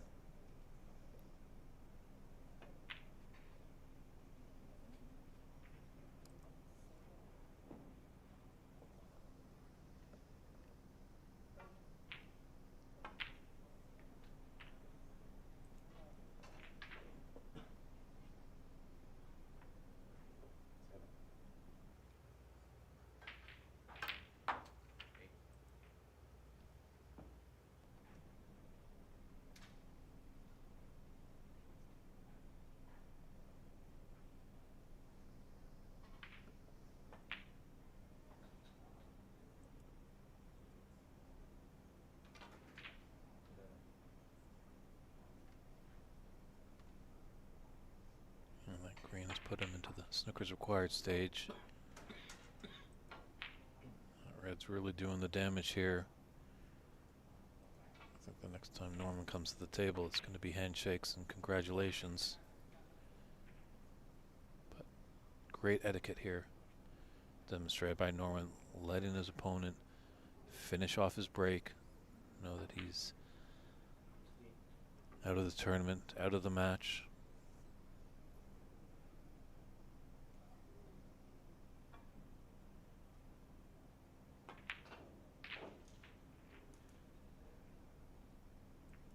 It'd be nice to see if Steven can run the table here. It's going to be tough. This will be some red, thin down into the top left.